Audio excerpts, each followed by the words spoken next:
ఈరోజు వినిపించబోతున్న నవల ఆ రోజులు రావు. రచన ఇచ్ఛాపురపు జగన్నాథరావు గారు. గడియారం 6 కొట్టింది. వెలుతురు బాగా వచ్చింది. బద్ధకంగా రామారావు పరుపు మీద ఒత్తిగిల్లాడు. తానెక్కడున్నాడో జ్ఞప్తి తెచ్చుకొని ఒక్కసారి లేచాడు రామారావు. కిటికీలోంచి బయటికి చూశాడు. తోటమాలి చెట్లకి సంరక్షణ చేస్తున్నాడు.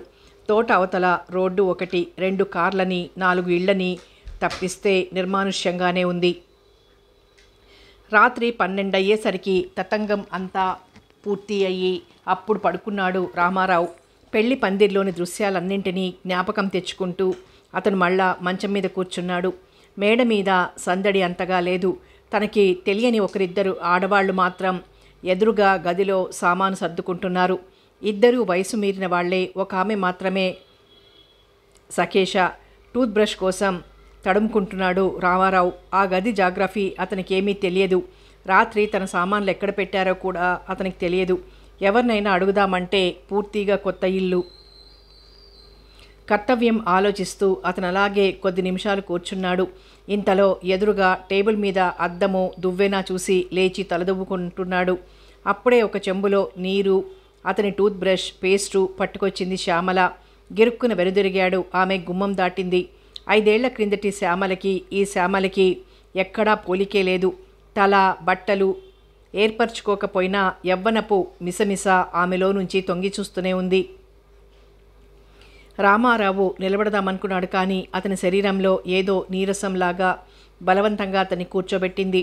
అతను చాలా మాట్లాడదామనుకున్నాడు. కానీ ఒక్క మాట అతని పెదవులు దాటి పైకి రానేలేదు. అతను టూత్ బ్రష్ నోట్లో పెట్టుకుని బయటకు వచ్చేసరికి శ్యామల మెట్లు దిగి వెళ్ళిపోతున్నది. తన బలహీనత్వానికి తానే నవ్వుకుని రామారావు పళ్ళు తోముకొని ముఖం కడుక్కున్నాడు. మళ్ళా వచ్చి టేబుల్ దగ్గర కూర్చుని అక్కడ సౌందర్య పరికరాలన్నీ పరీక్షిస్తున్నాడు. శ్యామల కాఫీ తెస్తుందేమోనని అతని కాస లేకపోలేదు. అలా జరిగితే ఈసారి తప్పక ఆమెతో మాట్లాడాలని అతను అనుకున్నాడు. తలుపు తోసుకుని లోనికొచ్చాడు ప్రకాశం. కళ్ళన కాటుక, ఒంటిన పసుపు గుర్తులు అతన్ని పెళ్లి కొడుకుగా తెలియజేస్తూనే ఉన్నాయి. మొహం కడుక్కున్నావురా అన్నాడు చిరునవ్వుతో ప్రకాశం. తాను చిరునవ్వుతోనే కడుక్కున్నాను అన్నాడు. ప్రకాశం పూర్వంలాగే హాస్యంగా, శ్యామలని నీకు నీళ్లు తెచ్చిమ్మన్నాను. అంతా నవ్వారు. పంతానికని పట్టుకొచ్చింది, నిద్రలేపిందా అన్నాడు. రామారావు కొంచెం సిగ్గుగా నవ్వుతూ అదేమీ లేదులే, నేను లేచే ఉన్నాను. గుమ్మం దాటి అవన్నీ కింద పడేసి తుర్రుమన్నది అన్నాడు. ఈసారి ఇద్దరూ నవ్వుకున్నారు. దానికేం గాని రామం, ఇంత ఆలస్యంగా వచ్చావేమ్రా? మీ సెలవులు వారం క్రిందటి నుంచే కదా. నువ్వు నిన్న ముహూర్తం వేళకే సరిగ్గా వస్తావనుకోలేదు. అందుకే టెలిగ్రామ్ ఇవ్వలేదు. అంత ఆలస్యం ఎందుకైంది? రామం తలొంచుకున్నాడు. అలాగే అశ్రద్ధ అయిపోయిందన్నయ్య. పొరపాటేలే, నీకు రాద్దామనుకున్నాను, తీరికే లేకపోయింది అని మాత్రం అన్నాడు. దానికేంలే, నిన్న వాళ్ళంతా నువ్వు రావనుకున్నారు. ఏమైనా వయసొచ్చాక అన్నదమ్ముల్లా అని వాళ్ళ అనుమానం నాకు తెలుసుననుకో. సరే, రాత్రి సరిగ్గా నిద్రపట్టిందా? పద, కాఫీ తాగి వద్దాం. వాళ్ళంతా నీకోసమే చూస్తున్నారు. వాళ్ళిద్దరూ మేడ దిగి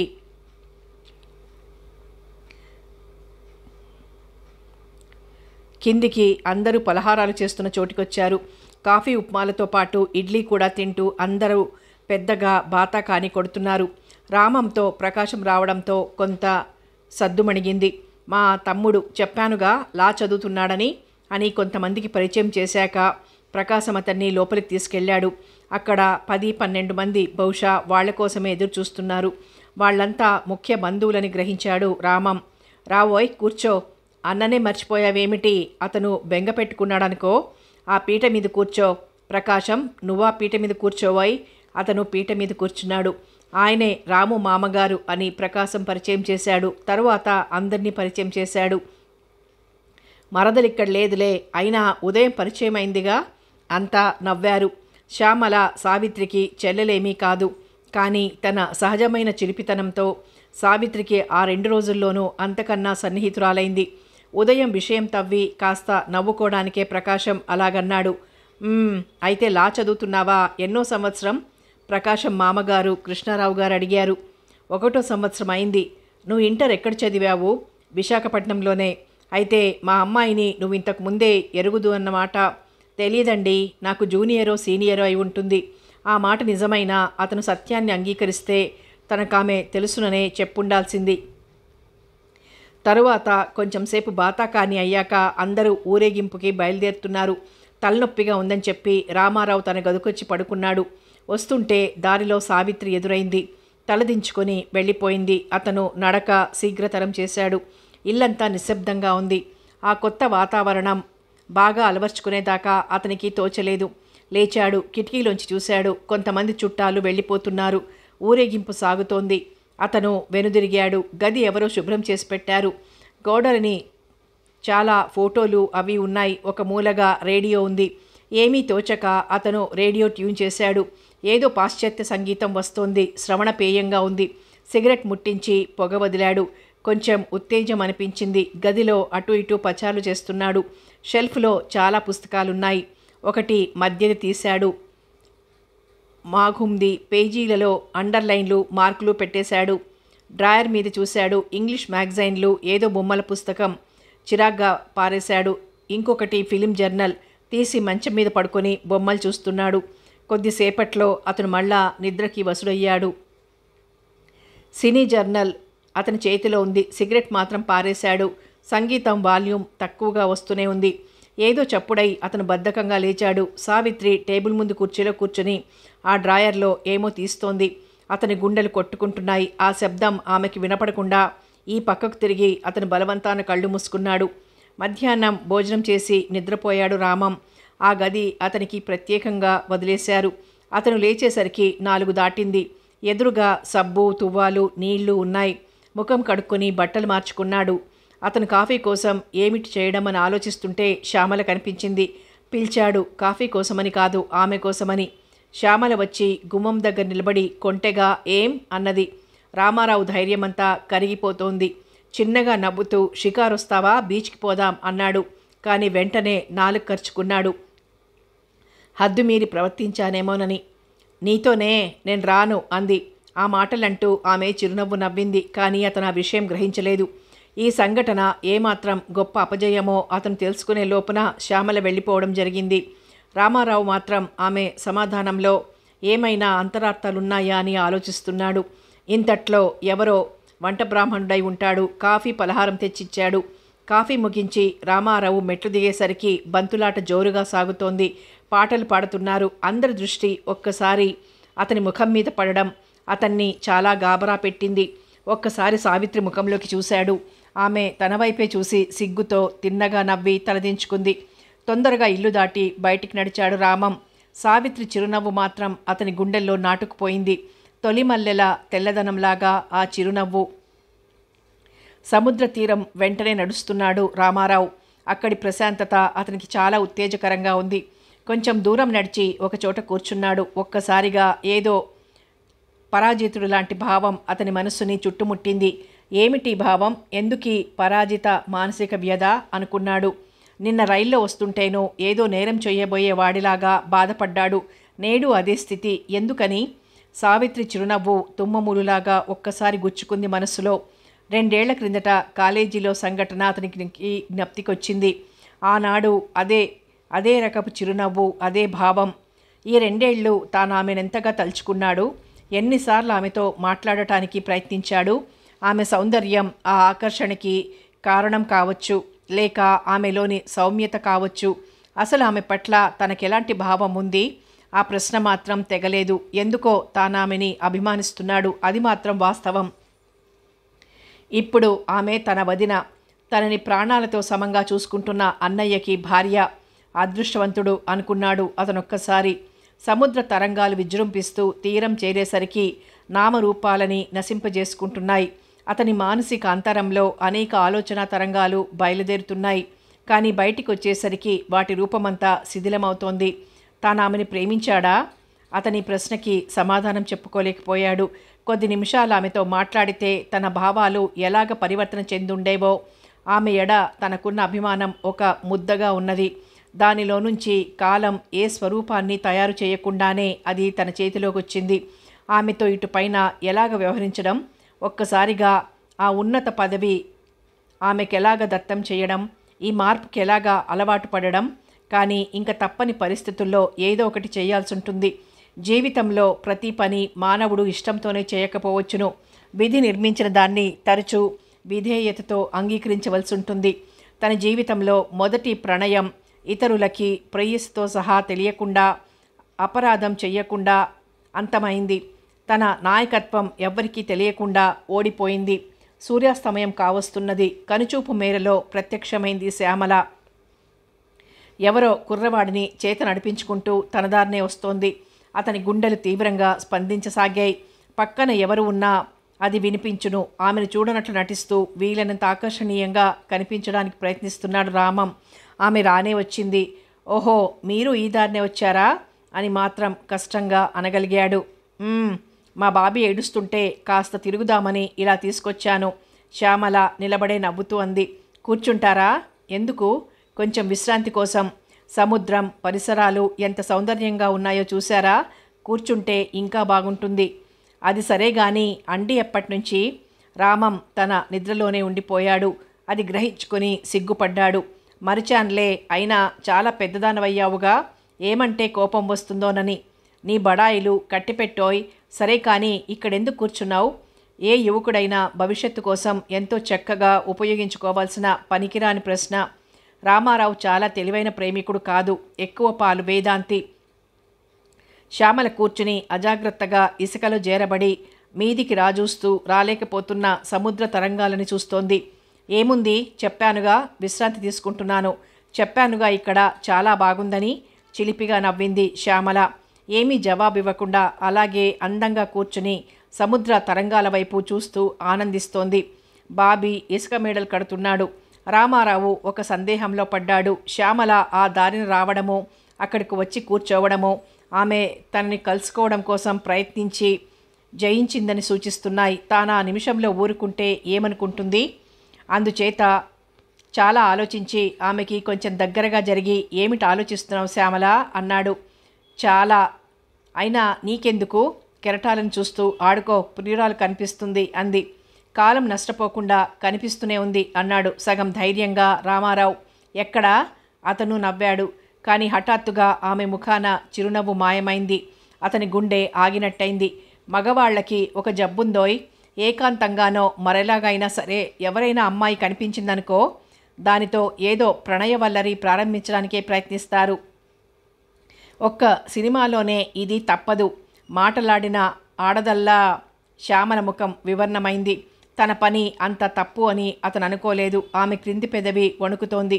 ఇక్కడ ఒక కొత్త స్త్రీ రూపమే ప్రత్యక్షమైంది. అతని జీవితం సంబంధించినంతవరకు కేవలం స్నేహం కోసం ప్రయత్నించే స్త్రీ. ఒక్కసారిగా ఏదో నేరం చేసినట్లయింది అతనికి. ఆమె కళ్ళ నుంచి నీరొస్తుందనుకున్నాడు. కానీ అదృష్టవశాత్తు అదేమీ జరగలేదు. శ్యామల ఒక్కసారి లేచి నిలబడింది. బాబీని మళ్ళా వెనక్కి తీసుకుంది వెళ్ళడానికి. క్షమించు శ్యామల, సరదాగా అన్నాను అన్నాడు. కానీ నిన్నేదో అవమానం చేద్దామని కాదు అని మాత్రం రామారావు అనగలిగాడు. ఆమె ఒకసారి వెనుతిరిగి చూసి తన దారిన సాగిపోయింది. అతని మనస్సంతా పాడైపోయింది. ఆ సుందర పరిసరాలన్నీ అతనికిప్పుడు నిస్సారంగా కనిపిస్తున్నాయి. ఎంత ఆలోచించినా ఆమె ప్రవర్తనకి అర్థం బోధపడలేదు. అంత చలాకీగా ఉన్న శ్యామల ఈ చిన్న సంఘటనకి ఎంత బాధపడింది. 5 ఏళ్ల క్రిందటి శ్యామలను ఒకసారి జ్ఞాపకం చేసుకున్నాడు. పరికిణి జాకెట్టు వేసుకొని ఎంత చనువుగా మాట్లాడేది. ఎన్నిసార్లు తనని చెవులు పట్టుకుని ఆడించేది. యవ్వనంతో పాటు ఈ లక్షణాలన్నీ వస్తాయి కాబోలు. ముఖ్యంగా బాణాల్లాంటి మాటలు. ఆమె తన దృక్పథం దాటిపోయింది. బహుశా ఈసరికి ఇంటికి వెళ్ళిపోయి ఉంటుంది. ఎందుకమ్మా అలాగున్నావు అని వాళ్ళమ్మ అడిగితే నిశ్చయంగా జరిగింది దాస్తుంది. ఏవో అబద్ధాలు చెప్తుంది. స్త్రీ దేనికి సిద్ధం కాదు. చీకటి పడి బాగా వెన్నెలొచ్చేసరికి ఇంకా ఆలస్యం అవుతుందని బయలుదేరాడు రామం ఇంటికి. ఇల్లంతా హడావిడిగానే ఉంది. అతను గుమ్మం దాటుతుండగా ప్రకాశం వచ్చి, ఎక్కడికి వెళ్ళావురా? నీకోసం సాయంత్రం నుంచి చూస్తున్నాం. రాత్రి తతంగం ఏమీ లేదు, ఫిల్మ్కి పోదామనుకున్నాం అన్నాడు. కొంచెం కష్టంగా. వెళ్ళలేకపోయారా? నేను బీచ్కి పోయాను అన్నాడు. ఇంతట్లో మామగారు వస్తూ, అదేమిటోయ్, న్యాయంగా పెళ్లి పెద్దవి, నువ్వు లేకుండా అందరూ ఎలాగ వెళ్తారు? అసలు తీసుకెళ్లేవారెవరంటే అన్నారు. అందరూ నవ్వుతారనుకున్నారు అతను. కానీ అలాంటిదేమీ లేదు. సరే, సెకండ్ షోకి పోదాంలే. అతను మేడ మీద గదిలోకి వెళ్ళేసరికి గదిలో సావిత్రి తలదూవుకుంటోంది. పరధ్యానంగా గుమ్మం దాటి రామం ఆమెను చూసి ఆగిపోయాడు. చిరునవ్వుతో, రావోయ్, ఎందుకలా భయపడతావు? వదినంటే పెద్ద పులు అనుకున్నావా అన్నది. రెండో ఓటమి కూడా రామారావుదే అయింది. ఆ భయంతోనేనా సాయంత్రం వెళ్ళిపోయావు అని సావిత్రి వాక్యం పూర్తి చేసింది నవ్వుతూనే. ఒక్కసారిగా తలుపులు తెరుచుకొని తన జీవితంలో ప్రవేశించిన వదినని ఆశ్చర్యంగా చూస్తూ, అదేమీ లేదు వదినా, కొంచెం విశ్రాంతి కోసమని అలా వెళ్ళాను. ఏమైనా మీరెవరూ రారుగా? చివరి మాటలో కొంచెం ఎత్తి పొడుపు అతను అనుకోకుండానే వచ్చింది. సావిత్రి లేచి బొట్టు పెట్టుకుని వెళ్తూ, చాలానే ఉందే కోపం, రేపటి నుంచి వస్తాంగా, భోజనానికిలే అంది. ఆమె నిష్కృతిని పరికిస్తూనే అతను బట్టలు మార్చుకుని క్రిందికి బయలుదేరాడు. 5 రోజులు అయ్యేసరికి రామారావు సావిత్రిని ఒక కొత్త దృక్పథం నుంచి చూడడం నేర్చుకున్నాడు. ఆమె ఇప్పుడు వదినగారు, ఇంటికి యజమానురాలన్నమాట. తన మంచి చెడ్డలు చూడవలసిన వ్యక్తి, తాను గౌరవించవలసిన వ్యక్తి. ఏమైనా వాళ్ళిద్దరి మధ్య ఉన్న తెరలన్నీ తొలగిపోయి సాధ్యమైనంత పరస్పరం సన్నిహితులయ్యారు. రామంలో ఏదో మార్పు కనిపెట్టి దానికోసం బాధపడుతున్న ప్రకాశానికి ఈ కొత్త బంధుత్వం, తమ్ముడికి ఇచ్చిన వెలుగు చాలా ఉపశమన కారణంగానే ఉంది.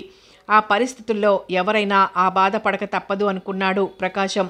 కానీ శ్యామల ప్రవర్తన మాత్రం ఆ 5 రోజులు చాలామందికి ఆశ్చర్యం కలిగించింది. ఒకనాడు సావిత్రే ఆమెను అడిగింది, ఏమీ అలాగున్నావు, ఎలాగా అంత బెంగగా, ఎవరికోసమని లేదులే, కొంచెం తలనొప్పిగా ఉంది. అంతకన్నా ఆమె నుంచి సావిత్రి ఇంకేమీ రాబట్టలేకపోయింది. రామారావు మాత్రం ఆ కొద్ది క్షణాలు ఊపిరి బిగబట్టుకున్నాడు. ఇంకక్కడ ఉండడం రామారావుకి సుతారాము ఇష్టం లేకపోయింది. ఇంటికి వెళ్ళిపోవాలనుకొని ఆ సంగతి ప్రకాశంతో అన్నాడు. ఈ 2 రోజులు అయ్యాక నేను వస్తాగా, అందరం కలిసే పోదాం అన్నాడు ప్రకాశం. కాదన్నయ్యా, ఏమైనా పనుంటే తప్పక ఉందును, కానీ బొత్తిగా గడవటం లేదు కాలం. కానీ అందరూ ఏమనుకుంటారు? ఈ ప్రశ్న అన్ని మాటల వంతు పనిచేసింది. సరేలే, కలిసే వెళ్దాం అన్నాడు రామారావు. ఆ మధ్యాహ్నం సావిత్రి అతని గదిలోకి వస్తూ, ఏమయ్యా, మా ఊళ్ళో తోచడంలా అన్నది. ఆమె కదంతా ఎలా తెలిసిందని అతను తెల్లబోయాడు. నవ్వుతున్న ఆమె ముఖంలోకి చూస్తూ, నీతో అన్నానా వదినా అని మాత్రం అన్నాడు. అయినా తెలిసిందిగా, అలాంటి పని ఏమీ చెయ్యబోకు. 2 రోజులు ఎలాగో బాధపడితే సంతోషిస్తాం. బాధేముంది వదినా, ఉంటానుగా. మంచివాడివి. సరే, కానీ శ్యామలతో ఇప్పుడు నువ్వు మాట్లాడడం లేదా? హఠాత్తుగా వచ్చిన ఈ ప్రశ్న అతని బుద్ధిని మందగింపచేసింది. నేనొకప్పుడు మాట్లాడానా? దానికేమిటి, అదే నీతో మాట్లాడిందిగా. అయినా అదెందుకో బాధపడుతోంది, చెప్పదు. తలనొప్పి అని మాత్రం అంటుంది. నాకేం తెలుసును? ఆ పాటి గ్రహించకపోతే ఎలాగా? రామారావు తెల్లబోయాడు. అతను మళ్ళా స్వాభావిక స్థితికి వచ్చే లోపల సావిత్రి వెళ్ళిపోయింది. అతను ఆలోచిస్తూ ఉండిపోయాడు. నిజమే, శ్యామల అంతగా ఎందుకు దెబ్బతినాలి? వదిన అంతా కనిపెడుతూనే ఉందన్నమాట. ఆనాటి సంభాషణలో తాను తొందరపడిన మాట వాస్తవమే, కానీ క్షమాపణ ఇచ్చుకున్న మనసు మార్చుకోదేం? మొత్తం మీద రామారావు మళ్ళా ఇరుకున పడ్డాడు. శ్యామల స్థితి ఇంట్లో అందరి దృష్టిని ఆకర్షించటం అతనికి చాలా బాధాకరంగా ఉంది. దానికి తోడు సావిత్రి దీనిని గ్రహించడం. అక్కడి నుంచి చాలా తొందరగా పోవాలని అనిపించింది అతనికి. ఆ సాయంత్రం పిక్చర్కి పోదామని అతను అనుకున్నాడు. 4కే కాఫీ తాగి బయలుదేరాడు. ఇంట్లో ఎవరికీ తెలియదు అతని నిష్క్రమణం. 6 దాకా అతను సముద్రపు ఒడ్డున తిరిగి తర్వాత థియేటర్కి నడిచాడు. త్రోవలో హోటల్లో దూరి కొంచెం కాఫీ తీసుకున్నాడు. అక్కడ ఆలస్యం కావడం, అతను వెళ్ళేసరికి చిత్రం ప్రారంభించారు. కేవలం కాలక్షేపం చేద్దామని వచ్చాడు కనుక ఆ సంగతి అతనిని అట్టే బాధించలేదు. టికెట్ తీసుకుని వెళ్ళాడు. బాల్కనీ జనంతో నిండిపోయి ఉంది. ఎక్కడో ఒక సీటు చూపారు. పోయి కూర్చున్నాడు. కథ ఏదో సాగుతోంది. పాటలు మాత్రం బాగున్నాయి. అతని బుర్రలో అనేక ఆలోచనలు సాగుతూ మధ్య మధ్య పాటలు వినడానికి మాత్రం ఆగుతున్నాయి. ఇంటర్వెల్ అయ్యేసరికి సిగరెట్ ముట్టించి వెనక్కి తిరిగాడు. ఊరికే తుళ్ళిపడ్డాడు. తన వెనకాల ఒక సీటు పక్కగా శ్యామల కూర్చుంది. పక్కన వాళ్ళ అమ్మా నాన్న, ఇంకెవరో యువకుడు కూర్చున్నారు. ఎవరి నుంచి తప్పించుకోవడానికి అతను అక్కడికి వచ్చాడో ఆ శ్యామల ఆనాడే సినిమాకి రావడం అతనికి చాలా బాధాకరంగా ఉంది.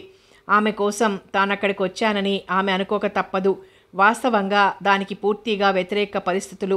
ఎటు చూడకుండా తెరవైపే కళ్ళు తిప్పి అలా ఉండిపోయాడు రామారావు. స్లైడ్లు వేస్తున్నారు. పొరపాటున తల కదలకుండా వాటిని అతను జాగ్రత్తగా చదువుతున్నాడు. ఇంటర్వెల్ పూర్తయింది. కానీ అక్కడ ఉండడమే అతనికి సమస్యగా ఉన్నది. ఆమె కళ్ళు అతనికి బాణాల్లా గుచ్చుకుంటున్నాయి. కొద్ది నిమిషాలు అయ్యాక అతను చివాలన లేచి గుమ్మం దాటి వీధిలో పడ్డాడు. అప్పుడు మాత్రం తానేమిటి చేశాడో ఆలోచించుకోగలిగాడు. అతనింటికి చేరేసరికి వాళ్ళ భోజనాలైపోయాయి. అప్పుడే అందరూ లేస్తున్నారు. తన గదిలోకి తిన్నగా వెళ్ళి బట్టలు మార్చుకున్నాడు. సావిత్రి వచ్చి సినిమాకి పోలేదా అని అడిగింది. నేను వెళ్ళాననుకున్నావా? అవును, వాళ్ళంతా వెళ్ళారుగా. అయితే వెళ్ళాను. మరి నువ్వింత వేగంగా వచ్చేసావేం? తలనొప్పి వచ్చింది. ఫిల్ములాగా ఉందిలే. కనిపించారు. వాళ్ళెవరూ కనపడలేదా? కనిపించారు. ఇంకేమీ అనకుండా సావిత్రి వెళ్ళిపోతూ భోజనానికి రమ్మని చెప్పిపోయింది. ఎందుకు ఈ విషయాన్నింత పట్టి పట్టి అడుగుతుందో రామారావుకి బోధపడలేదు. మర్నాడు అతను లేచేసరికి బాగా చీకటి పడింది. చాలామంది చుట్టాలు వెళ్ళిపోవడానికి సన్నాహాలు చేస్తున్నారు. ఇల్లు కాస్త సందడిగానే ఉంది. మేడ మీద మాత్రం చాలా నిశ్శబ్దంగా ఉంది. లేచి తలదువ్వుకున్నాడు రామారావు. అలవాటు ప్రకారం కిటికీ తలుపులు మాత్రం తీసి ఉన్నాయి. ఇంతట్లో తలుపెవరో తోసుకొచ్చారు. ఒక్కసారి అతను వెనుదిరిగాడు. అతని గుండె ఒక్క అదటు తప్పింది. కనిపించని ఆ ప్రభాత పూర్వపు కాలంలో పూర్తిగా అలంకరించుకొని లోనికొచ్చింది శ్యామల. అతనేమీ మాట్లాడలేకపోయాడు. నేను వెళ్తున్నాను రామారావు అన్నది శ్యామల. ఈ రైలుకేనా? ఇంకేమనాలో అతనికి తోచలేదు. అవును, నిన్న రాత్రి ఎందుకు హాలు వదిలి పరిగెట్టావు? అంత విషమయ్యానా? మేఘం లేని ఈ పిడుగు అతన్ని వీలైనంతగా చకితుణ్ణి చేసింది. అతనేమీ జవాబివ్వలేదు. మరుక్షణం ఆమె కళ్ళల్లో మసకకాంతులు ప్రతిఫలించాయి. ఆమె గొంతు బాధగా పలికింది. నీకంత కష్టం కలిగిస్తే క్షమించు రామారావు. ఎవరిదారిన వాళ్ళం పోతున్నాం. ఈ కోపాలెందుకు మరి? వస్తాను. ఆ మాటలు ఆమె అంటుంటే ఒక్కసారి చేతుల్లోకి తీసుకుని తన మనసుని విప్పి చెప్దామనుకున్నాడు రామారావు. కానీ గతించిన విషయాల్లో ఆ పని సాధ్యం కానీయలేదు. నీ మీద కోపం ఎందుకు శ్యామల? నిన్న రాత్రి నాకు ఫిలిం బాగుండకొచ్చేశాను. నువ్వేం తప్పు చేశావు? ఇంక అబద్ధాలు కూడా ఎందుకులే. కానీ నా చేత కన్నీరు పెట్టించే పని మాత్రం మర్చిపోకు. శ్యామల వెనుదిరిగి తొందరగా వెళ్ళిపోయింది. ఆ మాట ఏదో శాపంలాగా వినపడింది అతనికి. వాళ్ళు గుమ్మం దాటి బండెక్కే వరకు అతను కిటికీలోంచి బయటికి చూస్తూనే ఉన్నాడు నిర్విణ్ణుడై. వాళ్ళని సాగనంపి వస్తున్న సావిత్రికి మాత్రం అతను తనకే తెలియకుండా దొరికిపోయాడు. సావిత్రి ప్రకాశంతో చాలా చనువుగా మెలగడం మొదట రామారావుకి కొంచెం ఆశ్చర్యాన్నే కలిగించింది. ఎవరి మట్టుకు వాళ్ళు కొంత వ్యక్తిత్వం ఉన్న జీవితాలను గడిపాక అంత వేగంగా ఒకరి కోసం ఒకరు చిన్నవైనా కొన్ని త్యాగాలను సర్దుబాట్లను ఎలా చేసుకున్నారో అతనికి అంతుపట్టలేదు. అధమం మరి కొన్నాళ్లైనా వాళ్ళు కొత్త వాళ్లల్లే ప్రవర్తించకపోవడం కొంత ప్రభావం చూపింది అతని మీద. పెళ్ళై 1 నెలైంది. సావిత్రిని తీసుకుని వచ్చేశాడు ప్రకాశం. వంట మనిషి చేతికూడు ఇంకా ఎన్నాళ్ళని. ఈ మార్పు రామారావు జీవితంలో చాలా మార్పుని తీసుకురాలేదు. కాకపోతే ఇప్పుడు వదిన వండుతోంది. ఇంట్లో మాట్లాడడానికి మరో మనిషి ఉన్నది. కానీ సావిత్రి రావడంతో రామారావుకి ప్రకాశానికి మధ్య ఇద్దరికీ తెలియకుండా కొన్ని తెరలు పడ్డాయి. సామాన్యంగా రాత్రి 10 దాకా అన్నదమ్ములిద్దరూ బాతాకాని కొట్టి పడుకునేవారు. ఇప్పుడు 8 దాటాక రామారావు మేడ మీదకి వెళ్ళిపోతాడు. అదీగాక కాఫీ తాగేటప్పుడు సావిత్రి కూడా ఉండటం వల్ల ముగ్గురికి కావలసిన విషయాలు మాత్రమే చర్చకొచ్చేవి. రామారావు ఈ మార్పుని తప్పనిసరిగా స్వీకరించాడు. వీటన్నింటికన్నా రామారావు మీద సావిత్రి ప్రభావం దినదినానికి వృద్ధి పొందడం అతనికి కాలం గడిచిన కొద్దీ బాగా తెలుస్తోంది.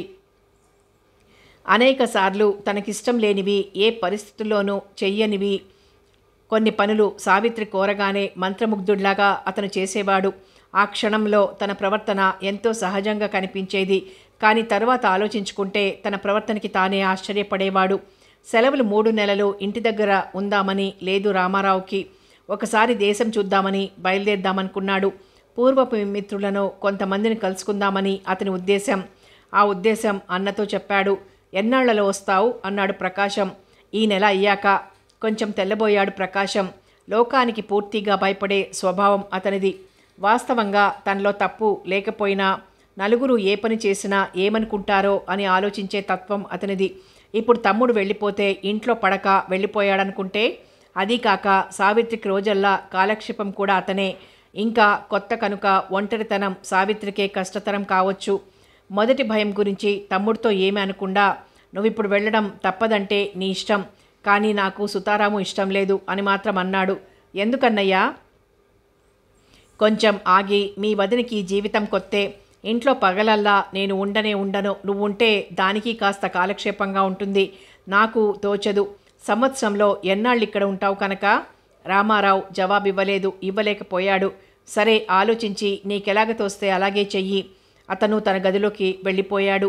ఆ రోజు మళ్ళా ఆ ప్రస్తావన రాలేదు. మర్నాడు ఉదయం వీధిలోకి వెళ్తుండగా రామారావుని సావిత్రి పిలిచింది. ఇది అలవాటు లేని పనే. మెల్లిగా వెళ్ళాడు రామారావు. ఎందుకొదినా, నువ్వు వెళ్ళిపోతానంటున్నావట? అతను తెల్లబోయాడు. నేనలాగేమీ అనలేదే. మరేమన్నావు? దేశం తిరిగి వస్తానన్నాను అంతే. ఎక్కడికి వెళ్ళిపోతాను? అప్పటిదాకా సావిత్రి నవ్వుతూనే మాట్లాడింది. కానీ అప్పుడు ఆమె ముఖం వివర్ణమైంది. ఇది నాకెలాగా ఉందో నీకు తెలీదు రామారావు. మీ ఇద్దరి మధ్య నేనేదో కలతలు తెచ్చానని అనుకోరు? ఆశ్చర్యంతో అతను మాట్లాడలేదు. తల దించుకొని ఆలోచించుకుంటున్నాడు. తలెత్తేసరికి సావిత్రి కళ్ళు ఆర్ద్రంగా ఉన్నాయి. అతని గుండె ఒక్కసారి లాగినట్టయింది. అతని నోటిలో మాటలు నోటిలోనే మాయమయ్యాయి. అదేమీ ఆలోచించుకోలేదు వదినా, నేను వెళ్ళను. ఆమె కన్నీళ్లను గురించి అతనేమీ అనలేకపోయాడు. ఆ రోజంతా ఆ దృశ్యం అతన్ని బాధిస్తూనే ఉంది చాలాసార్లు. ఆ ఉషస్సులో శ్యామల కళ్ళు అతనికి జ్ఞాపకం వచ్చాయి. ఒక్క విషయం మాత్రం అతను గ్రహించుకున్నాడు. సహజంగా తనకి అన్నకి మధ్య వచ్చిన తెరలని సావిత్రి లేకుండా చేయజూస్తుందని. ఈ కొత్త పరిస్థితుల్లో మరో నెల గడిచిపోయింది. ఇంకా సెలవులు నెల పూర్తిగా లేవు. ఇంట్లో అంతా మామూలుగా గడిచిపోతోంది. ఒకనాడు సాయంత్రం రామారావు ఇంట్లోకి రాగానే సావిత్రి అతని గది దగ్గరకు వస్తూ శ్యామలకి పెళ్ళట అన్నది. అతను ఆశ్చర్యంగా ఆ అన్నాడు. తర్వాత విచారించాడు. తన భావాలు దాచుకోలేకపోయినందుకు ఈ నెలే 17వ తారీఖున రమ్మని ఉత్తరం రాశారు. సావిత్రి కంఠస్వరం ఆ విషయం ఆమెకి అనిష్టమైనదని స్పష్టంగా సూచిస్తోంది. మరేం, వదిన గారికి చిన్న క్యాంపు. సరదాగా అనాలని ప్రయత్నించినా చివరికి కష్టపడి కానీ అనలేకపోయాడు. నువ్వు వస్తావా? నేను రాను. ఏం, దాంతో దెబ్బలాడావా? రామారావు తనకి తానే ఇరుసులో చిక్కుకున్నాడు. ఏం చెప్పినా వదిన తరచి తరచి అడిగేలాగా ఉంది. ఈ 2 నెలలు చాలాసార్లు ఆమె తను అంత రూమీగా ఎందుకున్నాడో అడుగుతుంటే తప్పించుకోవడానికి అసత్యాలు ఆడవలసి వచ్చేది. ఇప్పుడు అన్నీ బయటపడిపోతాయి. అతనేమీ జవాబివ్వలేదు. ఇంకా అయినవి ఎలాగో అయిపోయాయి. నీకు దాన్ని ఇస్తారని అనుకున్నాను. దరిద్రులు దాని గొంతుక కోశారు. వాళ్ళకి దాని సుఖం అక్కర్లేదు. పాపం. సావిత్రి కంఠంలో జాలి అసహ్యము ప్రతిధ్వనిస్తున్నాయి. నేను శ్యామలంటే పడి చచ్చిపోవటం లేదులే అని రామారావు అందామనుకున్నాడు. కానీ మళ్ళీ ఆ కన్నీటితో శ్యామల జ్ఞాపకం వచ్చింది. ఇంకా ఆ విషయం గురించి ఆ రోజెవరూ మాట్లాడలేదు. కొంచెం ఆలస్యంగా ప్రకాశం ఇంటికి వచ్చేసరికి అతను చాలా సంతోషంగా ఉన్నాడు. ఏదో ఖూనీ కేసులో ముద్దాయి విడుదలయ్యాడు నిర్దోషిగానని. ఆ రాత్రి ప్రకాశం కూడా చాలా మౌనంగా ఉన్నాడు. ఉత్తరమే దానికి కారణమని రామారావుకి తెలుసు. తన రహస్యం అందరికీ తెలిసిపోయింది. ఇప్పుడు శ్యామల విషయంలో ఆత్మపరీక్షకి అవసరం వచ్చింది రామారావుకి. మొదట శ్యామల్ని చూసేసరికి ఆమె చిలిపితనము చలాకీతనము చూసి అతను చాలా గొప్ప స్థానం ఆమెకిచ్చాడు. గదిలోకి టూత్ బ్రష్ అవి తెచ్చినప్పుడు ఆమెలోని హృదయ వైశాల్యతని చూచాడు. అప్పుడే ఆమె పూర్తి సౌందర్యం కూడా చూశాడు. తరువాత బీచ్లో అక్కడ అతను గట్టి దెబ్బతిన్నాడు. హాస్యంలో కూడా ఆమె తన మోటుతనం సహించలేకపోయింది. చివరికి ఆమె వెళ్ళిపోతూ తనతో అన్నమాటలు, ఆమె కన్నీళ్లు, వీటికి అర్థమేమిటి? అవును, ఆమె తనని రుజుమార్గంలో పెట్టజూసింది. తాను అపార్థం చేసుకున్నాడు. చివరికి ఆమంటే తాను అసహ్యం నటించాడు. ఆమె సహించలేకపోయింది. తన చేతుల నుంచి జారాక శ్యామల ఔన్నత్యం అతనికి మరీ బాగా కనిపిస్తోంది. కానీ ఈ సంఘటనకి తనకేమీ పూచీలేదు. జరిగిందంతా తనకు అతీతంగానే జరిగిపోయింది. కానీ ఇప్పుడు తన కోపం ఎవరి మీద? శ్యామల ఎలాగా అమాయకురాలే. దీనికి బాధ్యులైన వాళ్ళు ఆమె తల్లిదండ్రులు. వాళ్ళు మాత్రం పెళ్లి కొడుకులని కలగంటారా? వదిన ఉద్దేశం వాళ్ళు కలగనాలనేగా. నాది చాలా దురదృష్ట జాతకం కాబోలు అనుకున్నాడు రామారావు. సిగరెట్ ముట్టించాడు ఈ ఆలోచనలు పూర్తి చేయడానికి. చివరికి శ్యామల పెళ్లికి వెళ్ళక తప్పలేదతనికి. తాను బయలుదేరకపోతే వాళ్ళిద్దరూ బయలుదేరమన్నారు. అదీగాక ఈ విధంగా తాను సాధించేది ఏమీ లేదు. తాను అక్కడికి వెళ్ళిన ముహూర్త సమయంలో పెళ్లి పందిరిలో ఉండకపోవడం అతను జాగ్రత్తగా ఏర్పరచుకున్నాడు. అక్కడికి విడిది ఫర్లాంగ్ పైన ఉంది. తోట మధ్య మేడ. అక్కడికొచ్చి కూర్చున్నాడు. ఉదయం ముహూర్తం అయిపోయింది. మధ్యాహ్నం పెళ్లివారింటికి అతను వెళ్ళక తప్పలేదు. వధూవరులు బంతులాట ఆడుతున్నారు. శ్యామల రామారావు రాగానే ఒక్కసారి తల ఎత్తి చూస్తుందని అతను అనుకున్నాడు. కానీ మొగ్గలు తొడిగిన సిగ్గుతో సంతృప్తి ఒలికించే అందమైన కళ్ళు దించుకొని విస్మిత వదనంతో సరాగాలాడుతున్న పూబంతి వైపు తిప్పకుండా జీవిస్తున్న కళా సృష్టిలాగా ఉంది శ్యామల. ఆమె దృష్టి చేస్తున్న పని నుంచి మరలలేదు. కొంచెం సేపుండి వెళ్ళిపోతూ మళ్ళా ఆ దారినే వచ్చాడు రామారావు. అప్పటికే సావిత్రి శ్యామలతో ఏదో పర్యాచకం ఆడుతోంది. ఒక్కసారి ఆమె కళ్ళు అతని కళ్ళు కలుసుకున్నాయి. ఏదో నేరం చేసినట్టు అతను తలదించుకున్నాడు. శ్యామల మాత్రం మామూలుగా ఉండిపోగలిగింది. అక్కడి రాటనో రాయినో మాత్రమే చూసినట్లు. ఈ క్షణాన్ని మగవాడిలాగా ఎదుర్కొనేందుకు రామారావు చేసిన ప్రయత్నాలన్నీ నిష్ఫలాలయ్యాయి. ఇంకొకసారి రామారావు ఓడిపోయాడు. పెళ్లివారి ఇంటి నుంచి సరాసరి షికారుకని బయలుదేరాడు రామారావు. గడిచిన క్షణం అతన్ని వెంటాడుతోంది. నిర్మానుష్యంగా ఉన్న చోటులకు కరువు లేదక్కడ. ఒక దగ్గరికి పోయి కూర్చున్నాడు. అతని ఆలోచనల్లో సాగిపోతుండగా ఇంకొక యువకుడు అటే వస్తూ అతన్ని పలకరించాడు. మీరు పెళ్లికొచ్చిన వారే కదూ అని. ఆ యువకుడు చక్కని ఆకారంతో చూడగానే రామారావుకి మంచి ఉద్దేశం కలిగించాడు. అవునండి, మీకెలా తెలుసు అన్నాడతను. నేను అందుకే వచ్చానులేండి. పెళ్ళికొడుకు నా మిత్రుడే, అతని తరపునే వచ్చాను కూడా. ఓహో, రమణమూర్తి మీ స్నేహితుడా? కూర్చోండి. ఇద్దరు సంభాషణకి ఉపక్రమించారు.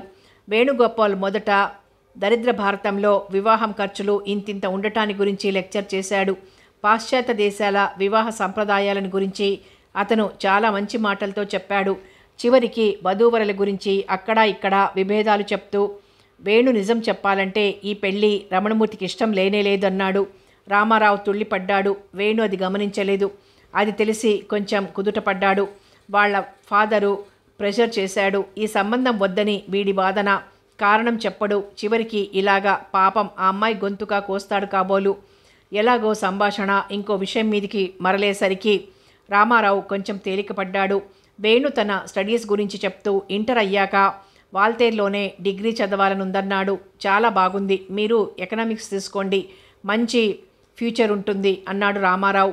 తర్వాత వాళ్ళు ఎకనామిక్స్ మంచి చెడ్డల్ని చాలా విపులంగా చర్చించారు. చివరికి వేణు భవిష్యత్తు నిర్ణయం అయిపోయింది. రిజల్ట్స్ రాగానే అప్లై చేయడానికి నిశ్చయించుకొని వేణు రామారావు లేచారు. ఒకళ్ళ అడ్రస్ ఒకరు తీసుకున్నారు. ఆ రాత్రి రామారావు వేణుని పదే పదే జ్ఞప్తికి తెచ్చుకున్నాడు. అతని చక్కని సంభాషణ తీరు, దైహిక సౌందర్యము అతని మనస్సున నాటిపోయాయి. మంచి మిత్రుణ్ణి ఈరోజు కలుసుకున్నాననుకున్నాడు రాత్రి నిద్రపోబోతూ రామారావు. వదినతో వాదించడం రామారావుకి శక్తికి మించిన పని. ఆమెలోని ఏ శక్తి అతన్ని అంత విధేయుడుగా చేసిందో కష్టంతోనైనా అతను గ్రహించలేకపోయాడు. సామాన్యంగా అతనికి ఇష్టమైన దాన్ని ఆమె చెప్పేదే కాదు.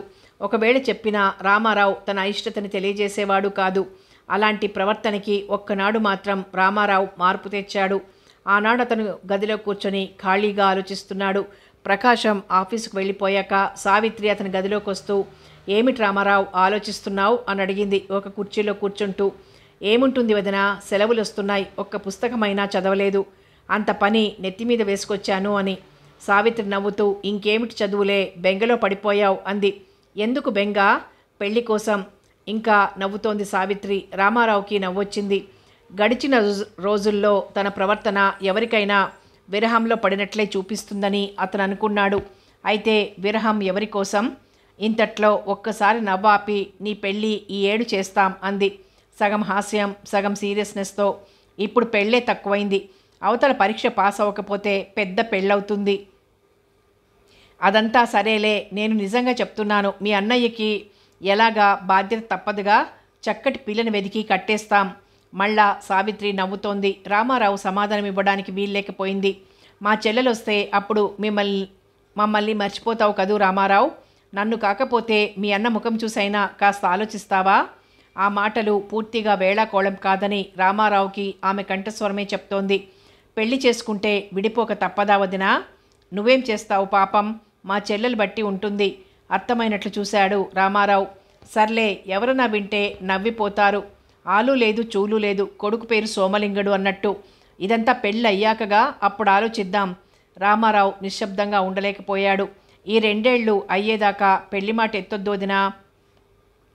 మళ్ళా ఆమె నవ్వుతోంది. తను చెప్పే విషయంలో గాంభీర్యం ఉందని అతను చూపలేకపోతున్నాడు. ఆలోచిద్దాంలే. సావిత్రి వెళ్ళిపోయింది. రామారావు సిగరెట్ ముట్టించాడు. 3 నెలల సెలవులు అయిపోయాయి. ప్రయాణానికి అన్నీ సిద్ధం చేసుకున్నాడు రామారావు. ఈ 3 మాసాలలోనూ అతని జీవితంలో కలిగిన మార్పులు ఒక్కసారి అతన్ని ప్రయాణానికి విముఖుడిగాను, మరొకసారి పూర్తిగా సుముఖుడిగాను చేస్తున్నాయి. మళ్ళా హోటల్ భోజనము, ఒంటరి జీవితము గడపాలనే విషయం అతనికి కష్టంగానే ఉంది. కానీ ఆ ఇంటిలో ఎలాగో తాను ప్రాముఖ్యతలో తగ్గాననే విషయము, తను పోయిన స్వేచ్ఛ, అతనికి కాలేజీలో ఎక్కువ సౌఖ్యాన్ని చూపిస్తున్నాయి, ముఖ్యంగా స్నేహితులు. రేపు బయలుదేరుతాను అనేసరికి మాత్రం రామారావు మనసు కొంత బరువైంది. ఇంతకు ముందు వెళ్ళిపోయే ఉదయాన్న కూడా కష్టంగా ఉండేది కాదు. అప్పుడు ఇలాంటి ప్రయాణాలు అవి చాలా అలవాటుగా చేయగలిగేవాడు. కానీ ఈనాడు కొత్త బంధుత్వాలు అతన్ని బంధిస్తున్నాయి. అభిమానంతో తన మంచి చెడ్డలు చూసే వదినకి దూరం అవడం అతనికి చాలా కష్టంగా ఉంది. ప్రయాణానికి అన్నీ సిద్ధం చేసుకున్నావా? హోల్డాలు, సూట్ కేసు, క్యాంప్ కాట్ ప్రయాణానికి సిద్ధమైనాయి. వాటిని చూస్తూనే వదిన అడిగింది. వాటిని చూస్తూనే రామారావు మరి రేపు వెళ్ళాలిగా అన్నాడు. వెళ్ళాక కాస్త వదినను కూడా జ్ఞాపకం పెట్టుకో అమ్మా, పూర్తిగా మర్చిపోకు. ఎందుకు మర్చిపోతాను వదినా? కొద్ది క్షణాలు ఆమె మాట్లాడలేదు. పరీక్షగా ప్రయాణపు సామాన్ల వైపే చూస్తోంది. విషయాలు కూడా ఇవ్వని వ్యధని కొన్నిసార్లు వాటి సూచనలు ఇస్తాయి. సావిత్రి కళ్ళు ఆ విషయాన్ని చెప్తున్నాయి. తరువాత తలొంచుకొని ఒక్కసారిగా వచ్చిన గాంభీర్యంతో ఈ 3 నెలలు అలవాటైపోయింది. ఇంకా ఒక్కరితోనే ఉండటమంటే బెంగగానే ఉంది. కానీ సెలవులు ఇవ్వగానే వస్తావుగా? సావిత్రి నుంచి ఈ మాట అతనెప్పుడూ వస్తాయనుకోలేదు. ఆమె ముఖంలో కనిపిస్తున్న బెంగ అతన్ని కలవరపెట్టింది. తప్పక వస్తాను. సావిత్రి వెళ్ళిపోయింది. రామారావు హృదయానికి తన గుండెల బరువునెత్తి మరునాడు ఉదయం ప్రయాణం. ప్రకాశం స్టేషన్ దాకా వస్తానన్నాడు. కానీ రామారావు రానియలేదు. వీధి గేటు దాటేదాకా మాత్రం ప్రకాశం వచ్చాడు. బండి కదిలింది. వెనక్కి తిరిగి చూసిన రామారావు గుమ్మంలోకి మళ్ళుతూ కళ్ళు తుడుచుకున్న సావిత్రిని చూశాడు. తన కళ్ళు చెమర్చుతాయనుకున్నాడు. కానీ ఆ ప్రమాదం రాకముందే అతను స్టేషన్ చేరి మరో ఆలోచనల్లో పడిపోయాడు. విశాఖపట్నం చేరేసరికి లాడ్జీ మాట సమస్య అయింది రామారావుకి. హోటల్లో సామాన్లు పెట్టించాడు. లాడ్జీ దొరికేదాకా అక్కడే ఉందామని. సాయంత్రం ఊళ్ళో తిరుగుతుంటే హఠాత్తుగా వేణు కనిపించాడు. ఒక్కసారి ఇద్దరూ ఆశ్చర్యపడ్డారు. అనుకోని తమ కలయికకి ఏ రోజునొస్తానో తెలియదని రాశాడు వేణు. ఎక్కడికి వెళ్తున్నారు అన్నాడు వేణు. ఇల్లు కోసం. మీరు ఇల్లు చూసుకున్నారా? మహారాణిపేటలో వారం క్రిందటే తీసుకున్నాను. ఆ ఎదురుగానే ఒక గది ఖాళీ ఉంది, మీరు తీసుకోవచ్చు. ఇద్దరు సరాసరి ఆ ఇంటికి వెళ్ళారు. పైన ఎవరో వృద్ధురాలు కూర్చుని ఉంది. ఇంటి కోసం వచ్చామని చెప్పారు. ఇల్లు చాలా చిన్నది, అయితే మేడగది మాత్రం విశాలంగానే ఉంది. తూర్పుకి సముద్రము, మిగిలిన వైపు ఆవరణ దాటాక ఇళ్ళు కనిపిస్తున్నాయి. ఆమె ఉంటున్న వాటా కాక ఖాళీగా ఉన్నది ఆ గది ఒక్కటే. చాలామంది అడిగినా ఆమె ఇవ్వలేదట. వృద్ధురాలు రామారావు వృత్తాంతం అంతా అడిగాక 20 రూపాయలు అద్దె అని చెప్పింది. రామారావు అడ్వాన్స్ ఇచ్చి తాళం తీసుకున్నాడు. మీరు ఇంటికి వెళ్ళండి, నేను హోటల్కి పోయి సామాన్ తెచ్చుకుంటానన్నాడు. తమ నూతన పరిచయం మనసులో పెట్టుకుని వేణు అంగీకరించక నేను వెళ్ళి చేసేదేముంది పదండి అన్నాడు. సామాన్ తెచ్చాక అది సర్దడంలో వేణు చేయగలిగిందంతా చేశాడు. రాత్రి భోజనానికి హోటల్కి వెళ్ళనివ్వక రామారావుని తన ఇంటికి తీసుకువెళ్ళాడు. రేపటి నుంచి మీకెలాగూ హోటల్ భోజనం తప్పదుగా అంటూ. ఆ సంధ్యా సమయంలో మొట్టమొదట రామారావు వేణు ఇంటి గుమ్మం తొక్కాడు. గుమ్మం దాటగానే చావిడిలో కూర్చుని చదువుకుంటున్న అమ్మాయి లేచి రండి అన్నది. ఆమె ప్రవర్తన రామారావుకి చాలా ఆశ్చర్యం కలిగించింది. చెల్లెలు పద్మ అని పరస్పరం రామారావుని పద్మని పరిచయం చేశాడు వేణు. చాలా చదువుకున్న వాళ్ళు అనుకున్నాడు రామారావు ఆమె కలుపుగోలుతనం చూసి. మా అన్న మిమ్మల్ని గురించి చెప్పాడండి, వాడు ఏం చేయడం అని వేవరవుతుంటే మీరు డిసైడ్ చేశారు అన్నది పద్మ. దానికేముందిలేండి, ఎలాగా తెలిసేదేగా అన్నాడు రామారావు. అతని దృష్టి అంతా ఆ అమ్మాయి పోతపోసిన విగ్రహం లాంటి దైహిక సౌందర్యం మీదే ఉన్నది. ఆమె ముందు రామారావులో ఉన్న బిడియము, పిరికితనము త్వరగా కరిగిపోతున్నాయి. రాత్రి భోజనానంతరం ముగ్గురు మళ్ళా సంభాషణ ముగించేసరికి వాళ్లల్లో ఎవరికీ దూరంగా ఉండిపోలేదు. మరునాడు రామారావుకి మిత్రుల పునఃసమాగమంతో అయిపోయింది. వేణు చేరాడు. అతను తన స్నేహితుల్ని పరిచయం చేసుకున్నాడు. వారం రోజులు గడిచేసరికి రామారావు ఇంటి పట్టున రోజులో కొంచెం సేపైనా ఉండగలిగాడు.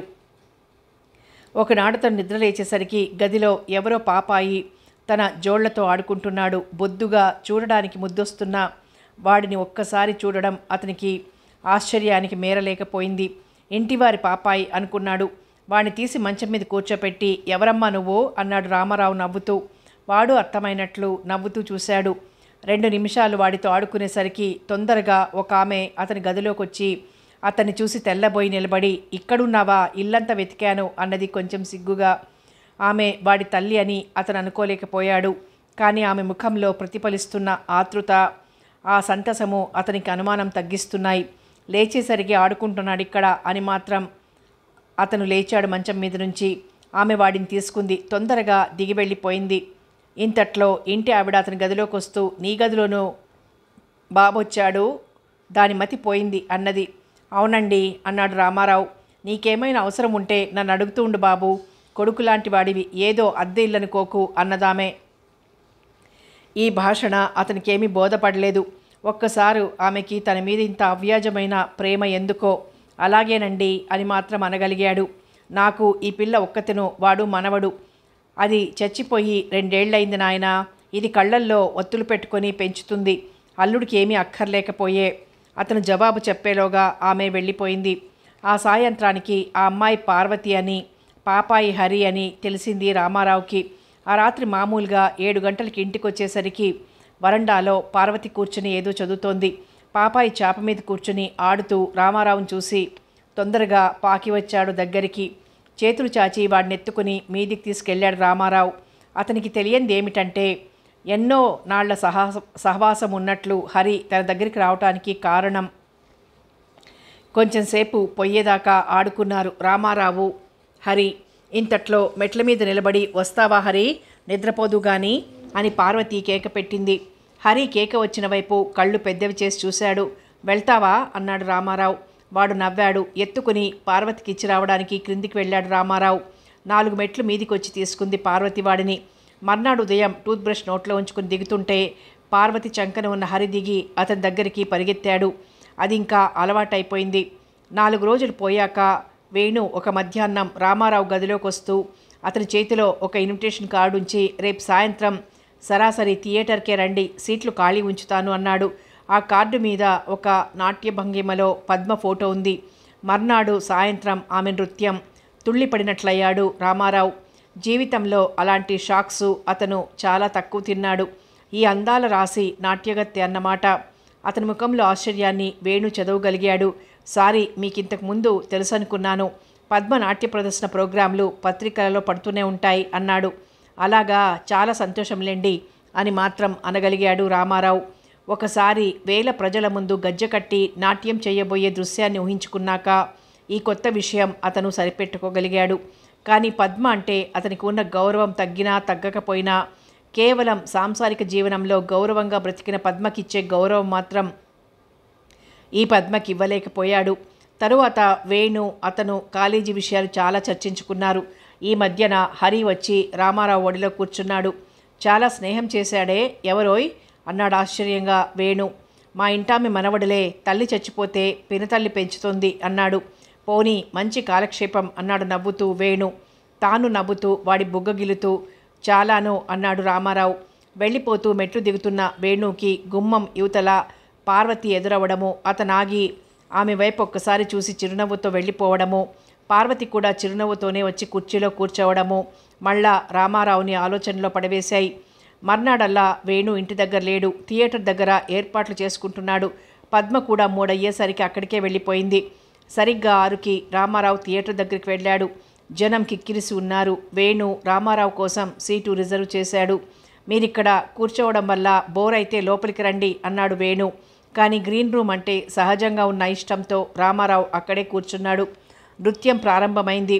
ఆర్కెస్ట్రాతో కొంతసేపు పద్మ నృత్యం చేసింది. సంగీతంతో తరంగాలకి ఆమె చక్కగా లయవేస్తోంది. ఆమె వేసుకున్న బట్టలు యవ్వన ప్రదర్శనకి మాత్రం అనుగుణంగా ఉన్నాయి. ఒకసారి తదేక దీక్షతో చూస్తున్న రామారావు కళ్ళు పద్మ కళ్ళని కలుసుకున్నాయి. అతని శరీరంలో విద్యుత్ శక్తి ప్రవహించినట్లుంది. అందులో ఎన్నో వంతైన అలజడి పద్మ పొంది ఉంటే ఆనాటి ప్రదర్శనమంతా పాడవునని రామారావుకి తెలుసును. ఆమె మామూలుగా నృత్యం చేసుకుని పోతోంది. తరువాత గోపిక నృత్యం చేసింది. ఆమె నటించుతున్న జావళీలు శృంగార రసమయంగా ఉన్నాయి.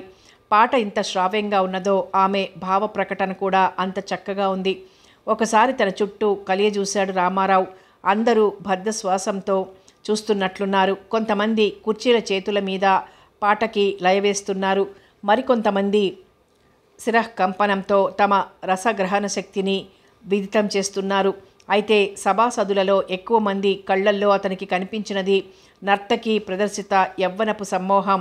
అనేక భంగిమలలో ఆమె ప్రేక్షకులని ఆకర్షిస్తోంది. అప్పుడల్లా రామారావు గుండెలు ఎవరో లాగుతున్నట్లు, ఏదో తన సొమ్ము పోయినట్లు బాధపడేవాడు. మధ్యన వేణు అతనికి కాఫీ పంపాడు.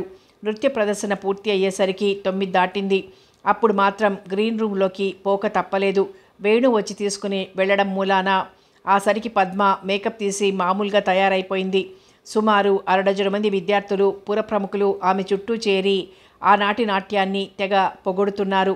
మీరు భావోద్రేకంతో అంతా అభినయిస్తారు, అది ఎంతో తీవ్రమైన ఎఫెక్ట్ ఇస్తుంది అన్నాడు ఒక పెద్ద మనిషి. ఆయన అక్కడ ఒక డాక్టర్ని పరిచయం చేశాడు వేణు పద్మకి, రామారావుకి. మిగిలిన వాళ్ళు సుమారు ఆ ఉద్దేశాన్నే కళ, సేవ, ఆదర్శం మొదలైన చక్కటి మాటల్లో కప్పెట్టి వెలువరించారు. దూరంగా ఉండి ఈ పొగడ్తలు వింటూ వింటూ రామారావు మధ్య మధ్య నవ్వుకుంటున్నాడు. వాళ్ళంతా ఒక పట్టాన వదులుతారని ఎవ్వరూ అనుకోవడం లేదు. పద్మ ధన్యవాదాలకి వాళ్ళు పొంగిపోయి ఇంకా పొగడ్తలు కురిపించుతున్నారు. చివరికి దిగ్గున లేచి అందరినీ ఉద్దేశించి పద్మ సెలవు, నమస్తే అన్నది. అందరూ అర్థం చేసుకుని అప్పటికి వదిలారు. అందరూ వెళ్ళాక రామారావు దగ్గరికొచ్చి పద్మ ఎలాగుందండి అంది. అందరూ చెప్పారుగా, నేను కళా రసికుణ్ణి కాదు, నా ఉద్దేశం ప్రకారం అద్భుతంగా ఉంది. కిలకిలా నవ్వింది పద్మ. ఈ పొగడ్తలంతటా మామూలేలేండి, కానీ నిర్మోహమాటంగా చెప్పాల్సి వస్తే ఈ నృత్యాల కంటే చక్కగా నర్తించేవారు అజ్ఞాతంగా ఎందరో ఉన్నారు. ఏదో చెప్పబోయి ఆగిపోయింది. రామారావు జవాబేమీ ఇవ్వలేదు. తరువాత అందరూ కారులో ఇంటికొచ్చేశారు. రాత్రి రామారావు వేణు ఇంటికి భోజనానికి వెళ్ళాడు. సంభాషణ మధ్య ఆనాటి ప్రదర్శనకి 500 వసూలైందని చెప్పాడు వేణు. అప్పుడు మాత్రం రామారావు దృష్టిలో పార్వతి ఇంకొక మెట్టెక్కింది. ఇక్కడ భోజనం అయ్యి అతనింటికి తిరిగి వచ్చేసరికి హరి గుక్కపట్టి ఏడుస్తున్నాడు. పార్వతి వాడిని సముదాయించడానికి నానా అవస్థ పడుతోంది.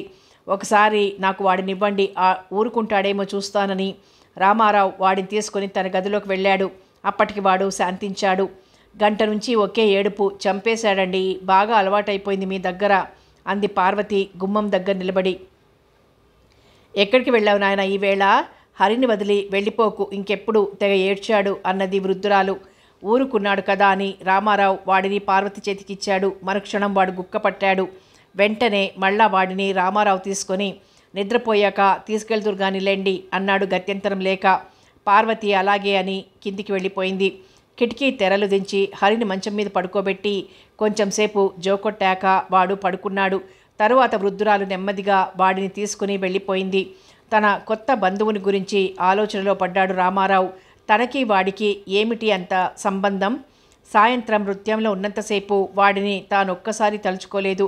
కానీ నిష్కల్మషంగా తనని ప్రేమించిన ఈ పసివాడైతే తనని మర్చిపోలేదు. నెమ్మదిగా కన్ను మూశాడు మేనువాల్చి రామారావు. నీ అదర మాధుర్యమే గ్రోలగా బిరానా అంటూ నృత్యం చేస్తున్న పద్మ కొంతసేపు, అమాయకంగా తనని చూడగానే సంతోషం తెచ్చుకున్న హరి కొంతసేపు అతని కళ్ళల్లో కనిపించి నిద్రని దూరం చేశారు. మర్నాడు ఉదయం లేచేసరికి రామారావు పక్కన హరి ఉన్నాడు. మంచం పక్కన నిశ్శబ్దంగా ఆడుకుంటున్న వాడిని తీసుకుని హృదయానికి హత్తుకున్నాడు రామారావు. అప్పుడు అతను అనుకున్నాడు తన జీవితంలో కొత్త సమస్య ప్రారంభమైందని. 3 నెలలు గడిచేసరికి రామారావుకి ఫస్ట్ టర్మ్ సెలవులిచ్చారు. సెలవులిచ్చే వారం ముందే ప్రకాశం అతన్ని రమ్మని రాశాడు. సెలవుల్లో పద్మ డ్యాన్స్ ప్రోగ్రాం ఒకటి బెజవాడలో పడింది. దానికి ఎలాగైనా హాజరు కమ్మని వేణు కోరి అలాగేనని మాట తీసుకున్నాడు. పద్మ కూడా మరీ చెప్పడాన రామారావు అంగీకరించక తప్పలేదు. ఈ 3 నెలల్లోనూ రామారావు ఆడవాళ్లతో స్వేచ్ఛగా మాట్లాడడం నేర్చుకున్నాడు. కానీ వాళ్ళు మరీ ఎక్కువగా ప్రార్థించిన విషయాలని నిరాకరించడం మాత్రం అతని చేత కాలేదు. ముఖ్య సమస్య హరితో వచ్చింది. వాడెలాగా ఈ 3 వారాలు గడుపుతాడోనని అందరూ బెంగ పెట్టుకున్నారు. ఏ బంధాలు జీవితానికి వెలుగుని విలువని ఇస్తాయో అవే తరచుగా మనసుకి ఎక్కువ బాధని కలుగజేస్తుంటాయి. ప్రయాణం మానలేడు, బయలుదేరాడు. గుమ్మం దాకా సాగనంపిన పార్వతికి, వృద్ధురాలుకి కళ్ళల్లో నీరు నిండింది. వాళ్ల కళ్ళతో తన కళ్ళు కలియకుండా రామారావు చాలా జాగ్రత్త పడ్డాడు. సెలవులు అవగానే రాబాబు అని మాత్రం అనగలిగింది వృద్ధురాలు. ఇంటికొచ్చేసరికి తెల్లవారింది. రామారావు తానే తేదీన వచ్చేది రాయలేదు. జట్కా దిగుతురే ఒకసారి నిలబడి ఇల్లంతా కలియ చూశాడు. ఏమీ మార్పు కనబడలేదు. తిన్నగా లోపలికి వెళ్ళాడు. ఎక్స్ప్రెస్లో వస్తున్నావా? రాశావు కావేం రా అంటూ ఆప్యాయంగా ఆహ్వానించాడు ప్రకాశం. చేస్తున్న పని వదిలేస్తూ సావిత్రి నయమే రావేమో అనుకున్నాను, ముఖం కడుక్కో, కాస్త కాఫీ తాగుదు గాని అంది. అతను ముఖం కడుక్కోవటం ముగించేసరికి ఒకసారి రోజు ఇదే సమయంలో తన దగ్గర ఉండే హరి జ్ఞప్తికొచ్చాడు. ఏదో నిర్మానుష్యమైన దీవిలో పడిపోయినట్లు ఫీల్ అయ్యాడు రామారావు. ఆనాడంతా రామారావు నిద్రలోనే గడిపాడు. విశేషాలు లేకుండానే రోజులు గడిచిపోతున్నాయి. హరి జ్ఞప్తులు తప్పిస్తే అతనికి మానసిక సంక్షోభం కలిగించే విషయాలేమీ లేవు. మొదటి వారం అయ్యాక పద్మ ప్రోగ్రాం కోసం విజయవాడ వెళ్తున్నానని చెప్పాడు రామారావు. ఏమిటి సంగతి అంది వదన. ఒక నర్తకి ప్రోగ్రాం ఉందిలే చూడాలని. అంతకన్నా సత్యానికి దగ్గరగా రాలేకపోయాడు. నాట్యాలంటే సరదా పుట్టిందా ఈ మధ్య? మరి శ్యామలని రమణమూర్తిని చూసొస్తావా? వాళ్ళక్కడే ఉన్నారా? అవును, అడ్రస్ తీసుకెళ్ళు. సావిత్రితో తాను అలాంటి పనేమీ చెయ్యనని చెప్పలేక అతను అడ్రస్ తీసుకుని రైలెక్కాడు. రామారావు ప్రయాణం మధ్య రమణమూర్తి ఏదో స్టేషన్లో ఎక్కాడు. అదే రైలులో. మొదట అతన్ని రామారావు పోల్చుకోలేదు, కానీ రమణమూర్తి అతన్ని పలకరించేసరికి రామారావు గుర్తుపట్టగలిగాడు. ఎక్కడికి వెళ్తున్నారు అన్నాడు యథోచిత ఉపోద్ఘాతం అయ్యాక రమణమూర్తి. ఉన్న సంగతి చెప్పడం రామారావుకి ఇష్టం లేదు, కానీ వేణు అతనితో ఎలాగూ చెప్తాడు కదా అని నిజమే చెప్పాడు. బెజవాడలో దిగేదాకా ఇద్దరు ఏవో విషయాలు చర్చించుకున్నారు. స్టేషన్ దాటాక రామారావు థియేటర్కి వెళ్ళి వేణుని కలుసుకోవాలనుకున్నాడు. కానీ అలాంటిదేమీ సాగనివ్వరని హామీ ఇచ్చాడు మూర్తి. ఎంత ఇష్టం లేకపోయినా మళ్ళీ శ్యామలని కలియవలసి రావడం రామారావుకేమీ సంతోషకరంగా లేదు. సాయంత్రం 4 అయింది. మూర్తి ఇంటికి ఇద్దరూ చేరేసరికి గుమ్మంలో అడుగు పెడుతూనే శ్యామలని పెద్దగా పిలిచి, మీ బావ వచ్చాడు, కాస్త కాఫీ ఇస్తావో లేదో ఆలోచించు, నేను ఇప్పుడే వస్తాను అని చెప్పి అతను ఎక్కడికో వెళ్ళిపోయాడు. కొద్ది క్షణాలు ఎవరూ మాట్లాడలేదు. తరువాత శ్యామలే చాలా దయ కలిగింది అన్నది. ఆమె ఆ మాటలంటూ ఒక్కసారి 2 కళ్ళతోనూ అతని ముఖంలోకి చూసింది. ఆనాటి తడి కళ్ళు అతనికి ఒక్కసారి జ్ఞాపకం వచ్చాయి. నాకు నిజంగా రావాలని లేదు శ్యామల. మూర్తి బలవంతంగా పిలుచుకురాకపోతే నేను రాకపోదును. ఆ మాటల్లో ఉన్న కటుత్వం అతనికి తెలుసును. కానీ శ్యామలతో ఆ మాటలు అనడానికి తను చాలా ప్రయత్నించనక్కర్లేకపోయింది. అతనికి తెలియకుండానే ఆమె మీద ఉన్న కోపం ఇప్పుడు బయటకు వస్తోంది. కానీ ఆమె తిన్న దెబ్బ అతనికి కనిపిస్తోంది. నేనంత ద్రోహం చేశానా రామం? అప్పుడు రామారావు దృక్పథాన ఆమె బుగ్గ మీద ఉండిన గుర్తు కనిపించింది. ఒక్కసారి తప్పుదారిన పడిన సంభాషణకి చుక్కపెట్టి మూర్తి చేతిలో కూడా సరసం చేస్తున్నాడా అని అడిగాడు తీవ్రంగా, జాలితోనే. తన రహస్యం బయటపడ్డాక శ్యామల దుఃఖం ఆగకపోయింది. క్రమంగా ఆమె ఎంత బలవంతంగా ఆపుకున్నా ఆమె కళ్ళు ఎర్రబడ్డాయి. పెదవులు చిన్నగా వణకసాగాయి. అతని గుండెలలో మంట పుడుతోంది. కొద్ది క్షణాలయ్యాక, ఆడవాళ్ళయ్యాక దేనికి సిద్ధాంతాలు అక్కర్లేదు, అయినా ఇవి సంసారంలో అందరికీ ఉండేవేలే అని కాఫీ చేయడానికి లోపలికెళ్ళింది శ్యామల. ఇంకా మూర్తి రాలేదు. శ్యామల కాఫీ తెచ్చేసరికి తలదువ్వుకొని కొంచెం స్నో ముఖాన రాసుకుని వచ్చింది. కాఫీ తీసుకుంటూ, నీకు స్నో ఎందుకు పనికొస్తుందా శ్యామల అన్నాడు రామారావు. 2వ కప్పులో కాఫీ ఫ్లాస్క్లో పోస్తూ. పోనీలే, ఆ సంగతి మర్చిపోవు అన్నది శ్యామల బ్రతిమాడుతున్నట్లు. పశువు చూస్తూ ఎలాగ సహించడం? కొంప ముంచుతావు సుమా, నీకు ఇవన్నీ చెప్పానంటే బ్రతకనక్కర్లేదు. అతనింక మాట్లాడకుండా కాఫీ తాగాడు. శ్యామల నిస్సహాయత అతనికి బల్లెపు పోట్లాగా ఉంది. ఇంతట్లో హడావిడిగా మూర్తి లోపలికొస్తూ, బట్టలు మార్చుకో, డ్యాన్స్ కొద్దు గాని అన్నాడు. ఫ్లాస్క్లో కాఫీ అతనికిచ్చి శ్యామల లోపలికి వెళ్ళింది ఆజ్ఞ శిరసావహించడానికి. థియేటర్ దగ్గర వేణు వీళ్ల కోసం కాచుకొని కూర్చున్నాడు. ఇంకా చాలామంది రాలేదు. వీళ్ళు కుర్చీల్లో కూర్చున్నాక వేణు లోపలికి వెళ్ళిపోయాడు. లేత గులాబీ చీర, నీలి బ్లౌజు వేసుకొని శ్యామల అగంతకుల కళ్ళని ఒక్కసారి ఆకర్షించుతోంది. ఆ రూపం ఆమె మనస్సు సరిపోల్చుకొని బాధపడుతున్నాడు రామారావు. వేణు, మూర్తి, రామారావు ఏదో సంభాషణ జరుపుతున్నారు. మధ్యన లేచి, మీరుండండి, 15 గంటలు వస్తాను అని మూర్తి బయటికి వెళ్ళాడు. కర్టెన్స్ మధ్య ఖాళీల నుంచి అతను గ్రీన్ రూమ్కి వెళ్ళాడని తెలుసుకున్నాడు రామారావు. ఆయనకి పద్మ ఉంటే చాలు అంది శ్యామల వెక్కిరిస్తున్నట్లు చిరునవ్వుతో. ఆ చిరునవ్వు చాటున దాగిన కన్నీళ్ళెరిగిన రామారావు తెలిసింది అన్నాడు. తానప్పుడే వెళ్ళి అతన్ని పట్టుకుని 4 దులిపేద్దామని అనుకున్నాడు. కానీ ఆలోచించి ఆ ప్రయత్నం మానేశాడు. అసలు నిన్నెందుకని కొడతాడు శ్యామల? ఏమీ లేదు, ఏదో చిన్న కారణం కనిపిస్తూనే ఉంటుంది. పొద్దుట రైల్ టైంకి ఆయన ఎక్కడో పెట్టిన కాగితాలు కనబడలేదు. అందరూ వింటారు కూడా. ఇంకదేమీ అడగకు రామారావు. శ్యామల బాగా ఆదరించిందా రావుగారు? రైల్లో అతని పక్కనే కూర్చుని తీరుబాటుగా అడిగింది పద్మ. మీరు శ్యామలను అంత బాగా ఎరుగుదురా? మూర్తిగారిని అనుకుంటున్నాను. ఆయనని తెలిసాక ఆవిడ తెలియదా? ఆయన ఎప్పుడూ పరిచయం చేయరనుకోండి. అయినా నవ్వుతో వాక్యం పూర్తయింది. శ్యామలని మీరొక్క నిమిషం కలుసుకుంటే అంత తేలిగ్గా ఆమెను చూడరు. అనుకోకుండా రామారావు మాటల్లో గాంభీర్యత వచ్చింది. పద్మ దెబ్బతిన్నది. క్షమించండి, రాత్రి విజయంతో అంతగా ఒళ్ళు మర్చిపోయాను. నేను ఆమెని అవమానిద్దామని ఏమీ అనుకోలేదు. కిటికీలోంచి బయటికి చూస్తూ అన్నది. మీరేమి నేరం చేశారని నేను అనడం లేదు. మీకు తెలియని ఒక్క విషయం మాత్రం చెప్పదలుచుకున్నాను. శ్యామల బుగ్గ మీద గుర్తులు చూస్తే నేను చెప్పేదానికి సాక్ష్యం ఉండును. శ్యామలని కొట్టాడనా? అక్షరాల. రామారావు తన స్టేషన్లో దిగిపోయేదాకా పద్మ ఏమీ మాట్లాడలేదు. స్టేషన్లో దిగాక అతను పద్మతో ఉన్న విషయం చెప్పక దాచలేకపోయాను. మీ సంతోషం పాడు చేశాను, క్షమించండి అన్నాడు. మీరు గొప్ప ఉపకారం చేశారు అని మాత్రం అనగలిగింది పద్మ. రైలు సాగిపోయింది తన మిగిలిన ప్రయాణం కోసం. బెజవాడ నుంచి ఇంటికి తిరిగొచ్చాక జరిగిన సంఘటన రామారావుని కొన్ని విషయాలలో వాస్తవిక జగత్తుకి తీసుకొచ్చింది. మామూలుగా సావిత్రి మెడలో ఉన్న చంద్రహారం కనబడక హారం పెట్టుకోలేదేం వదినా అన్నాడు. ఇంట్లో అస్తమానం ఎందుకు అన్నది సావిత్రి. ఆ జవాబులో ఏదో దాచుతోందని ఎందుకో రామారావుకి అనుమానం తట్టింది. నిజమేనా అన్నాడు నవ్వుతూ. ఈ మధ్య నీతో అందరూ అబద్ధాలాడుతున్నారా ఏం అంది వదిన. కానీ రామారావు చంద్రహారాన్ని చూడాలని పట్టుబట్టాడు. చివరికి కంసాల దగ్గరుంది అందామే. అన్నయ్యను అడుగుతాను అన్నాడు. అలాగా, తప్పక నిజం వస్తుందని. అక్కడ సావిత్రి లొంగి అలాంటి పనేమీ చెయ్యకు అంది. రామారావుకి తమ యథార్థ పరిస్థితి కొంచెం బోధపడింది. ఒక్కసారి అన్న చేసిన పని వదిన హారం తాకట్టు పెట్టడం అతనికి చాలా నీచమైందిగా కనిపించింది. కానీ అదంతా తన కోసమే.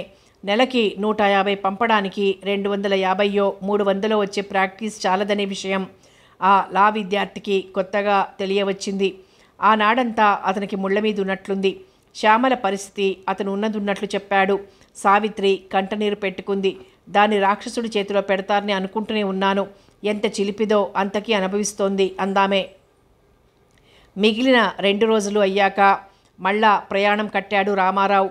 ఈ నెల నుంచి 100 కంటే పంపకు అన్నాడు ప్రకాశంతో. ఏం అంత అవసరం లేదు. సరేలే. తర్వాత సావిత్రి అతన్ని సాగనంపుతూ, ఈ కొద్ది కాలం నువ్వింత బాధపడాల్సిన అవసరం ఏమిటి? బంగారం 4 చేతులు మారినా విలువలో చాలా తగ్గదుగా అన్నది. రామారావు ఇంటి నుంచి తిరిగొస్తూనే గుమ్మం ఎక్కి గట్టిగా హరి అని పిలిచాడు. పైన ఎవరూ కనపడక హరిలో నుంచి వచ్చాడు. అతను కంటపడగానే పరుగున వచ్చి చంకెక్కాడు. వాడి స్పర్శ రామారావుకి ఎంతో శాంతి కలగజేస్తోంది. అతి కష్టం మీద అతను కంటినీరు ఆపుకోగలిగాడు.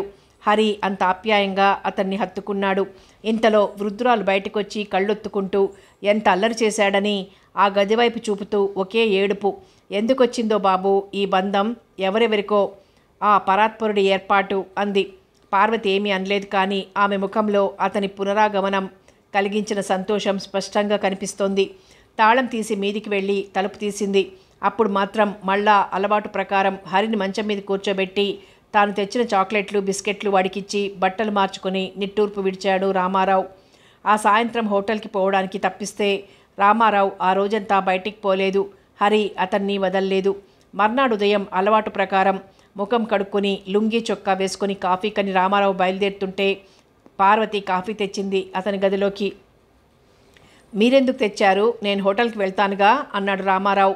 ఇవాళ నుంచి మీరు ఉదయం కాఫీకి హోటల్కి పోవద్దంది అమ్మ అని పార్వతి హరిని తీసుకుని కిందికి వెళ్ళిపోయింది. కర్తవ్యం ఏమిటో తెలియక కాఫీ తాగి కుర్చీలో కూలబడ్డాడు రామారావు. యూనివర్సిటీకి పోయే టైం 9. అప్పుడు వెళ్ళి భోజనం చేసి బస్సు ఎక్కే అలవాటు రామారావుకి. హరి 9కి 10 నిమిషాల ముందు వచ్చి అతన్ని సాగనంపేవాడు. ఆ రోజు వృద్ధురాలు హరితో కూడా మీదికొస్తూ, నీకొకటి చెప్పదలుచుకున్నాను రామం అంది చనువుగా. చెప్పండి మామగారు అన్నాడు రామారావు నిలబడి. ఏమీ లేదు, నీకు హోటల్ తిండి పడదు. మాకు చిన్న సంసారమే. పరాత్పరుడు ఏ పూర్వబంధాలనో ఈనాడు ఇలాగ మళ్ళా కూడవేశాడు. నీ ఖర్చు తగ్గుతుంది. నా కొడుకుగా నువ్వు నా ఇంట్లోనే భోజనం చేయి నాయనా. కొంత ఖర్చు నువ్వు పెట్టుకుందు గాని. రామారావు ఆలోచనలో పడ్డాడు. ఈ పద్ధతిలో ఇంకా ఖర్చులు చాలా వరకు తగ్గవచ్చును. హోటల్ భోజనం ఎలాగా దరిద్రమే. వృద్ధురాలి మాట నెగ్గింది. కొంతసేపు వాదించుకొని చివరికి ప్రతి నెల 45 రూపాయలు ఇంటి అద్దెకి భోజనానికి తీసుకోవడానికి అంగీకరించింది. ఉండిపోయిన టికెట్లు వాడడానికి రామారావు ఆ పూట హోటల్లోనే భోజనం చేశాడు. గత దినం నుంచి పద్మని, వేణుని ఒక్కసారి అతను కలుసుకోలేదనే విషయం పదే పదే జ్ఞప్తికొచ్చి అతన్ని బాధిస్తోంది. కానీ అంతరంగంలో పద్మ అతనికో రాక్షసులాగా, వేణు దాని నంటి పెట్టుకున్న పిశాచంలాగా కనిపిస్తున్నారు. అతనికి తెలియకుండానే శ్యామల పరిస్థితికి వీళ్లే కారణం అనే నిర్ణయానికి రావడమే దానికి కారణం. కానీ బస్టాండ్ వేణుకి తనకి ఒక్కటే కావడం మూలాన అక్కడ అతన్ని కలవక తప్పలేదు. వేణు తన మామూలు చిరునవ్వుతో అతన్ని ఆహ్వానిస్తూ ఎప్పుడొచ్చారు అన్నాడు. నిన్న ముక్తసరిగా సమాధానమిచ్చాడు. కానీ వేణు వదల్లేదు. సాయంత్రం అలా రాలేదేం? నిన్నల్లా హరి వదలలేదు. వాణ్ణి తీసుకురాలేకపోయారా? పద్మ ఎన్నిసార్లు అడిగిందంటారు. సాయంత్రం ఏ ట్రిప్లో వస్తారు? 3:15కి. నేనును సాయంత్రం ఇంటికొస్తారా? పిక్చర్కి పోవాలి. ఇంటికి వస్తాను, పిక్చర్ మాట ఆలోచిస్తాను. బస్సు వచ్చింది. ఇద్దరూ ఎక్కారు. ఆ వేళ మీరు ఫీల్ అయ్యారని చాలా బాధపడింది పద్మ. సంభాషణ వేణు పునః ప్రారంభించాడు. అదేం లేదే, వాడు శ్యామలని అలా చూస్తున్నాడంటే దగ్గరికి రానిచ్చేవాళ్ళం కాదు. మిమ్మల్ని పద్మ అడగడం కూడా చాలా మనస్ఫూర్తిగానే. ఏ విధంగానూ సంభాషణ సాగించడం అతనికి ఇష్టం లేదు. యూనివర్సిటీ వచ్చాక బస్సు దిగి క్లాసుకు వెడుతూ వేణు మళ్ళా మర్చిపోకండి అన్నాడు. సాయంత్రం వేణు దగ్గరుండి రామారావుని ఇంటికి తీసుకుని వెళ్ళాడు. పద్మ ఎదుర్కొని వచ్చి నమస్తే అన్నది. నమస్కారమని రామారావు కూర్చున్నాడు. వేణు టీ పట్టుకొచ్చాడు. టీ కప్పు రామారావు ముందరకు తోస్తూ పూర్తిగా మర్చిపోయారా లేక కోపం వచ్చిందా అన్నది పద్మ. కోపం ఎందుకు? ఆ సంగతి అతనికే తెలియదన్నట్టు అడిగాడు. ఆ వేళ నేనలాగా అన్నందుకు కొంచెంసేపు ఎవరూ మాట్లాడలేదు. నిజానికి నేరం నేనే చేశాను పద్మ. పద్మ అక్కడ ఉండడమే అతని చేత ఈ మాటలు అనిపించింది. పద్మ చిన్నగా నవ్వింది. అబద్ధం అంది గట్టిగా. కానే కాదు, శ్యామల పరిస్థితి నా మతిపోగొట్టి అలా అన్నాను. పొరపాటు పడుతున్నారు రామారావు గారు. నాకు వాస్తవంగా జరుగుతున్న కథ తెలీదు. మీరెలాగ స్నేహితులో రమణమూర్తి అంతే.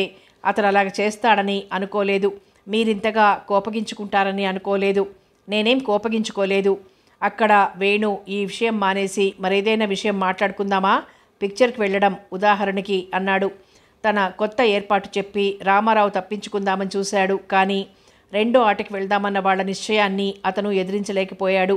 ఇంకా రామారావు దైనందిన జీవితం ఒక దారిలో పడి యాంత్రికంగా సాగిపోతోంది. సాయంత్రం కాలేజీ నుంచి రాగానే వేణు పద్మలతో కలిసి షికారు అతని జీవితంలో ఒక భాగమైంది. కానీ అతనికి ఒక కొత్త సమస్య బయలుదేరింది. అది వేణు ప్రవర్తన. పద్మకి దాసుడిలాగా అతను నడుచుకోవడమే కాదు, అతని ప్రతి చేష్టలోనూ లోకాన్ని నిర్వికారంగా చూడగలిగే శక్తి కనిపిస్తుంది. గడిచిన కాలమంతట్లోనూ వేణు చాలా సీరియస్గా ప్రవర్తించడం అతనేనాడు చూడలేదు. ఎప్పుడూ అదే చిరునవ్వు, అదే నిర్వికారమైన దృక్పథం. అతను పూర్తిగా మూర్ఖుడో వేదాంతో రామారావుకి బోధపడ్డం లేదు. హరి కూడా ఒక యాంత్రిక దైనందిన కార్యక్రమానికి లోబడుతున్నాడు. రామారావుని ఏ గంటలో కలుసుకోవాలో వాడికి తెలుసు. అతను ఎప్పుడు ఇంటికి వస్తాడో కూడా తెలుసును. కొంచెం కొంచెం మాట్లాడడం నేర్చుకుంటున్నాడు. అమ్మ, అత్త అంటున్నాడు. పార్వతి మాత్రం దూరంగా కాక దగ్గరగా కాక అలాగే ఉండిపోయింది. హరి కోసం ఆమె ఏ కాలంలోనైనా అతని గదిలోకి రాగలదు. ఏ విషయం గురించైనా రామారావుతో మాట్లాడుతుంది. కానీ ఆ సంభాషణలో ముక్తసరిగా తెమలడం ముఖ్య లక్షణం. ఆమెను గురించి అతనేమీ ఉద్దేశం ఏర్పరచుకోలేకపోయాడు. జీవించడం కూడా ఒక పనిలాగా చేస్తుంది. హరి ఆమెకి ప్రాణం. ఏ కొంచెం పరిచయం పార్వతికి రామారావుకి ఉన్నా అది హరి మూలంగానే. కాలం గడిచిపోతోంది. పద్మ ప్రతి నృత్య ప్రదర్శనకి రామారావు విధిగా వెడుతున్నాడు. ప్రత్యేకంగా ఆనాటి తన భంగిమని గురించి పద్మ అతన్ని అడగటము, అతను మెచ్చుకుంటే సంతసించడము ఆమెకి అలవాటైపోయింది. ఈ పరిచయం ఇలా గుండిపోతుందనే రామారావు అనుకున్నాడు. ఒక సాయంత్రం చీకటి పడుతుండగా అతను వేణు కోసం వాళ్ళింటికి వెళ్ళాడు. పద్మ వాకిట్లో కుర్చీలో కూర్చొని ఏదో చదువుకుంటున్నది. తలంటుకున్న సౌందర్యం. రామారావు గుండెలో ఆమె నర్తన భంగిమ ఒక్కసారి జల్లుమన్నది. ఒక్కసారి కుర్చీలోంచి లేస్తూ దయచేయండి, ఇలా కూర్చోండి అని పద్మ తొందరగా తన కుర్చీ అతనికిచ్చి తాను ఇంకొక కుర్చీలో కూర్చుంది. ఒక్కసారి ఆమె వచ్చిన తొందర రామారావుని ఆశ్చర్యంలో ముంచింది. వేణు కోసం వచ్చాను, ఉన్నాడా? అతను నిలబడే ఉన్నాడు. పద్మ అతనికి మళ్ళా కుర్చీ చూపుతూ లేడు, ఎక్కడికో వెళ్ళాడు అన్నది. మీ చదువుని డిస్టర్బ్ చేయడం ఎందుకు, వెళ్తాను అని రామారావు వెనుదిరిగాడు పోవడానికి. కొంచెం దెబ్బతిన్నట్టుగా పద్మ అన్నది. ఇష్టం లేకపోతే నీతో మాట్లాడడం నా ధర్మసూత్రానికి వ్యతిరేకం అని చెప్పరాదా? అదేం లేదే, మీరలా అంటే నేను తప్పకుండా ఉండిపోతాను. ఇష్టం లేకపోవడం మాట లేనే లేదు. నిర్విణ్ణుడై ఆ కుర్చీలో నెమ్మదిగా కూర్చుంటూ రామారావు అన్నాడు. కొద్ది క్షణాలెవరూ మాట్లాడలేదు. సంభాషణ ఎలా సాగించడమో ఆలోచిస్తున్నాడు రామారావు. ఇంతలో పద్మే ప్రారంభించింది. పూర్వం దేవదాసీలు ఉండేవారట, ఇంకా అక్కడ ఉన్నారట. మీరెవరినైనా చూశారా? అతను తెల్లబోయాడు. నాకు అలాంటి వాళ్ళెవరూ తెలీదు. నేను అలాంటి దాన్నేగా. రామారావుని చెళ్ళుమని లెంపకాయ కొడితే అతనంతకన్నా ఎక్కువ ఆశ్చర్యపడి ఉండడు. పద్మ అన్నాడు బాధగా. నేను అలాంటి ఉద్దేశం ఏమీ మనసులో పెట్టుకోలేదు. పద్మ అతని మాటలు విన్నదో లేదో తెలియని విధాన ఇంటికప్పు వైపు చూస్తూ బాధిత వాక్కుతో అన్నది. అందరి దృష్టిలోనూ, మీలాంటి కులీనుల దృష్టిలోనూ నేను ఆ జాతికే చెందిందాన్ని. నా వృత్తి నాట్యం. వేల ప్రజల ముందు నా భావాలకి ఒంటికి రంగు పూసుకొని వాళ్ళకి కావలసినట్లు ఆడాలి. అదంతా వాళ్ళిచ్చే డబ్బు కోసం. నాకు గౌరవం ఎలాగొస్తుంది చెప్పండి? నా నాట్యాన్ని అందరూ మెచ్చుకోవచ్చు, మీరు దానిని అద్భుతంగా ఉందని ప్రశంసించవచ్చు. కానీ నా వృత్తిని కూడా ధనార్జన కోసమే చేసే వృత్తులలో సరిగా చూసి నాకు ఆ గౌరవం మీరివ్వగలరా? నాకు మీరంటే పూర్తిగా గౌరవం ఉంది. అంతరంగాన్ని వంచుకుని అబద్ధం ఎందుకు ఆడడం రామారావు గారు? నా జీవిత మార్గం చూసుకొని నేనేమీ విచారించడం లేదు. కానీ మీలాంటి విద్యాధికులు కూడా నా చుట్టుపక్కల కూర్చోవడానికి భయపడతారని నా ఆవేదన. ఏ క్షణంలోనైనా నేను ఈ వృత్తి మానవచ్చును. కావలసినంత డబ్బు ఉండనే ఉన్నది. కానీ నేను నా వృత్తినేమీ గ్రహించుకోవడం లేదు. ఇంకా రామారావు తాను మాట్లాడగలిగినదేమీ లేదని తెలుసుకున్నాడు. నర్తకిగా పద్మ మీద తనకి హృదయాంతరాలలో ఎక్కడో ఉన్న చిన్న అగౌరవాన్ని పద్మ ఘనతరం చేసుకుంది. తన ప్రవర్తన ఆనాడు ఆమె ఉద్దేశాలకి అనుగుణంగా ఉంది. పద్మ ఎటూ చూడడం లేదు, శూన్యంలోకి తప్ప. కానీ ఆమె హృదయాంతరాళంలో పనిచేస్తున్న భావాలన్నీ ఆమె కళ్ళ ద్వారా అతను చదవగలుగుతున్నాడు. మీ కాలం వృధా చేశాను, క్షమించండి, పనుంటే వెళ్ళిపోండి అంది పద్మ.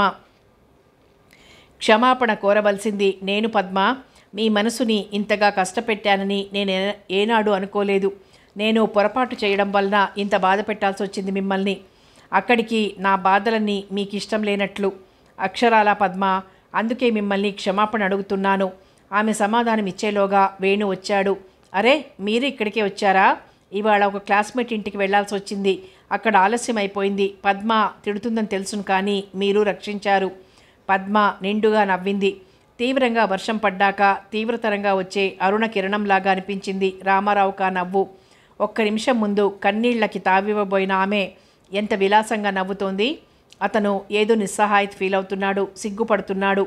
ఆయన్ని చాలాసేపటి నుంచి శ్రమ పెట్టానులేరా, కొంచెం కాఫీ తెస్తాను, కూర్చోండి. ఆ రాత్రి పద్మ ప్రవర్తన అతనికి నిద్ర పట్టనీయలేదు. ఆమెను దైవంగా ఆరాధించే వాళ్ళెంతో మంది ఉన్నారు. కులీనులు కూడా ఉన్నారు. డాక్టర్ కేశవరావు ఆమె నృత్యాలన్నింటికీ విధిగా హాజరవుతున్నాడు. అవివాహితుడు, విద్యావంతుడు. ఆమెను తను ప్రత్యక్షం దేవతలాగా చూసుకుంటున్నాడు. వీరందరి ప్రవర్తనకి సంతోషించక పద్మ తనలోని ఆ చిన్న గౌరవభావాన్ని పట్టుకొని ఎందుకిలా బాధపడాలి? 100కి 100 ఈమెను ఆరాధించాలనా? చిమ్మ చీకటిలో మెరుపులాగా అతనికి ఒక ఆలోచన తట్టింది. ఆమె నన్ను ప్రేమిస్తోందా? ఒక సాయంత్రం రామారావు ఇంటికొచ్చేసరికి వృద్ధురాలు ఎవరితోనో మాట్లాడుతోంది. ఆ సంభాషణ పద్ధతిని బట్టి వాళ్ల బంధువని మాత్రం అతను తెలుసుకున్నాడు. అతను తన గదిలోకి వెళ్ళేసరికి హరి పరిగెత్తుకొనొచ్చాడు. మామూలుగా రామారావు మేడ మీద మెట్లెక్కుతూ జోళ్ల చప్పుడు చేస్తే హరి వచ్చేవాడు. కానీ ఈనాడు వాడు టైం తెలుసుకున్నాడు. కాఫీ కోసం చూశాడు రామారావు. మామూలుగా పార్వతి ఈ టైంకి కాఫీ తెచ్చిచ్చేది. ఈనాడు ఆమెని ఆగంతకుడిని గురించి అడుగుదామని అతడు అనుకున్నాడు. కానీ అమసలు రానే లేదు. ఏదో పనిలో ఉందని నిశ్చయించుకొని అతను బయటికి నడిచాడు, హరిని క్రింద విడిచిపెట్టి. అతను హోటల్కి పోయి కాఫీ తాగాలనుకున్నాడు. కానీ తర్వాత ఉద్దేశం మార్చుకొని వేణు ఇంటికి నడిచాడు. అక్కడ కేశవరావు కూర్చునున్నాడు. పద్మ మామూలు ఉత్సుకతతోనే రామారావును ఆహ్వానించింది. కాఫీ కావాలా అన్నది.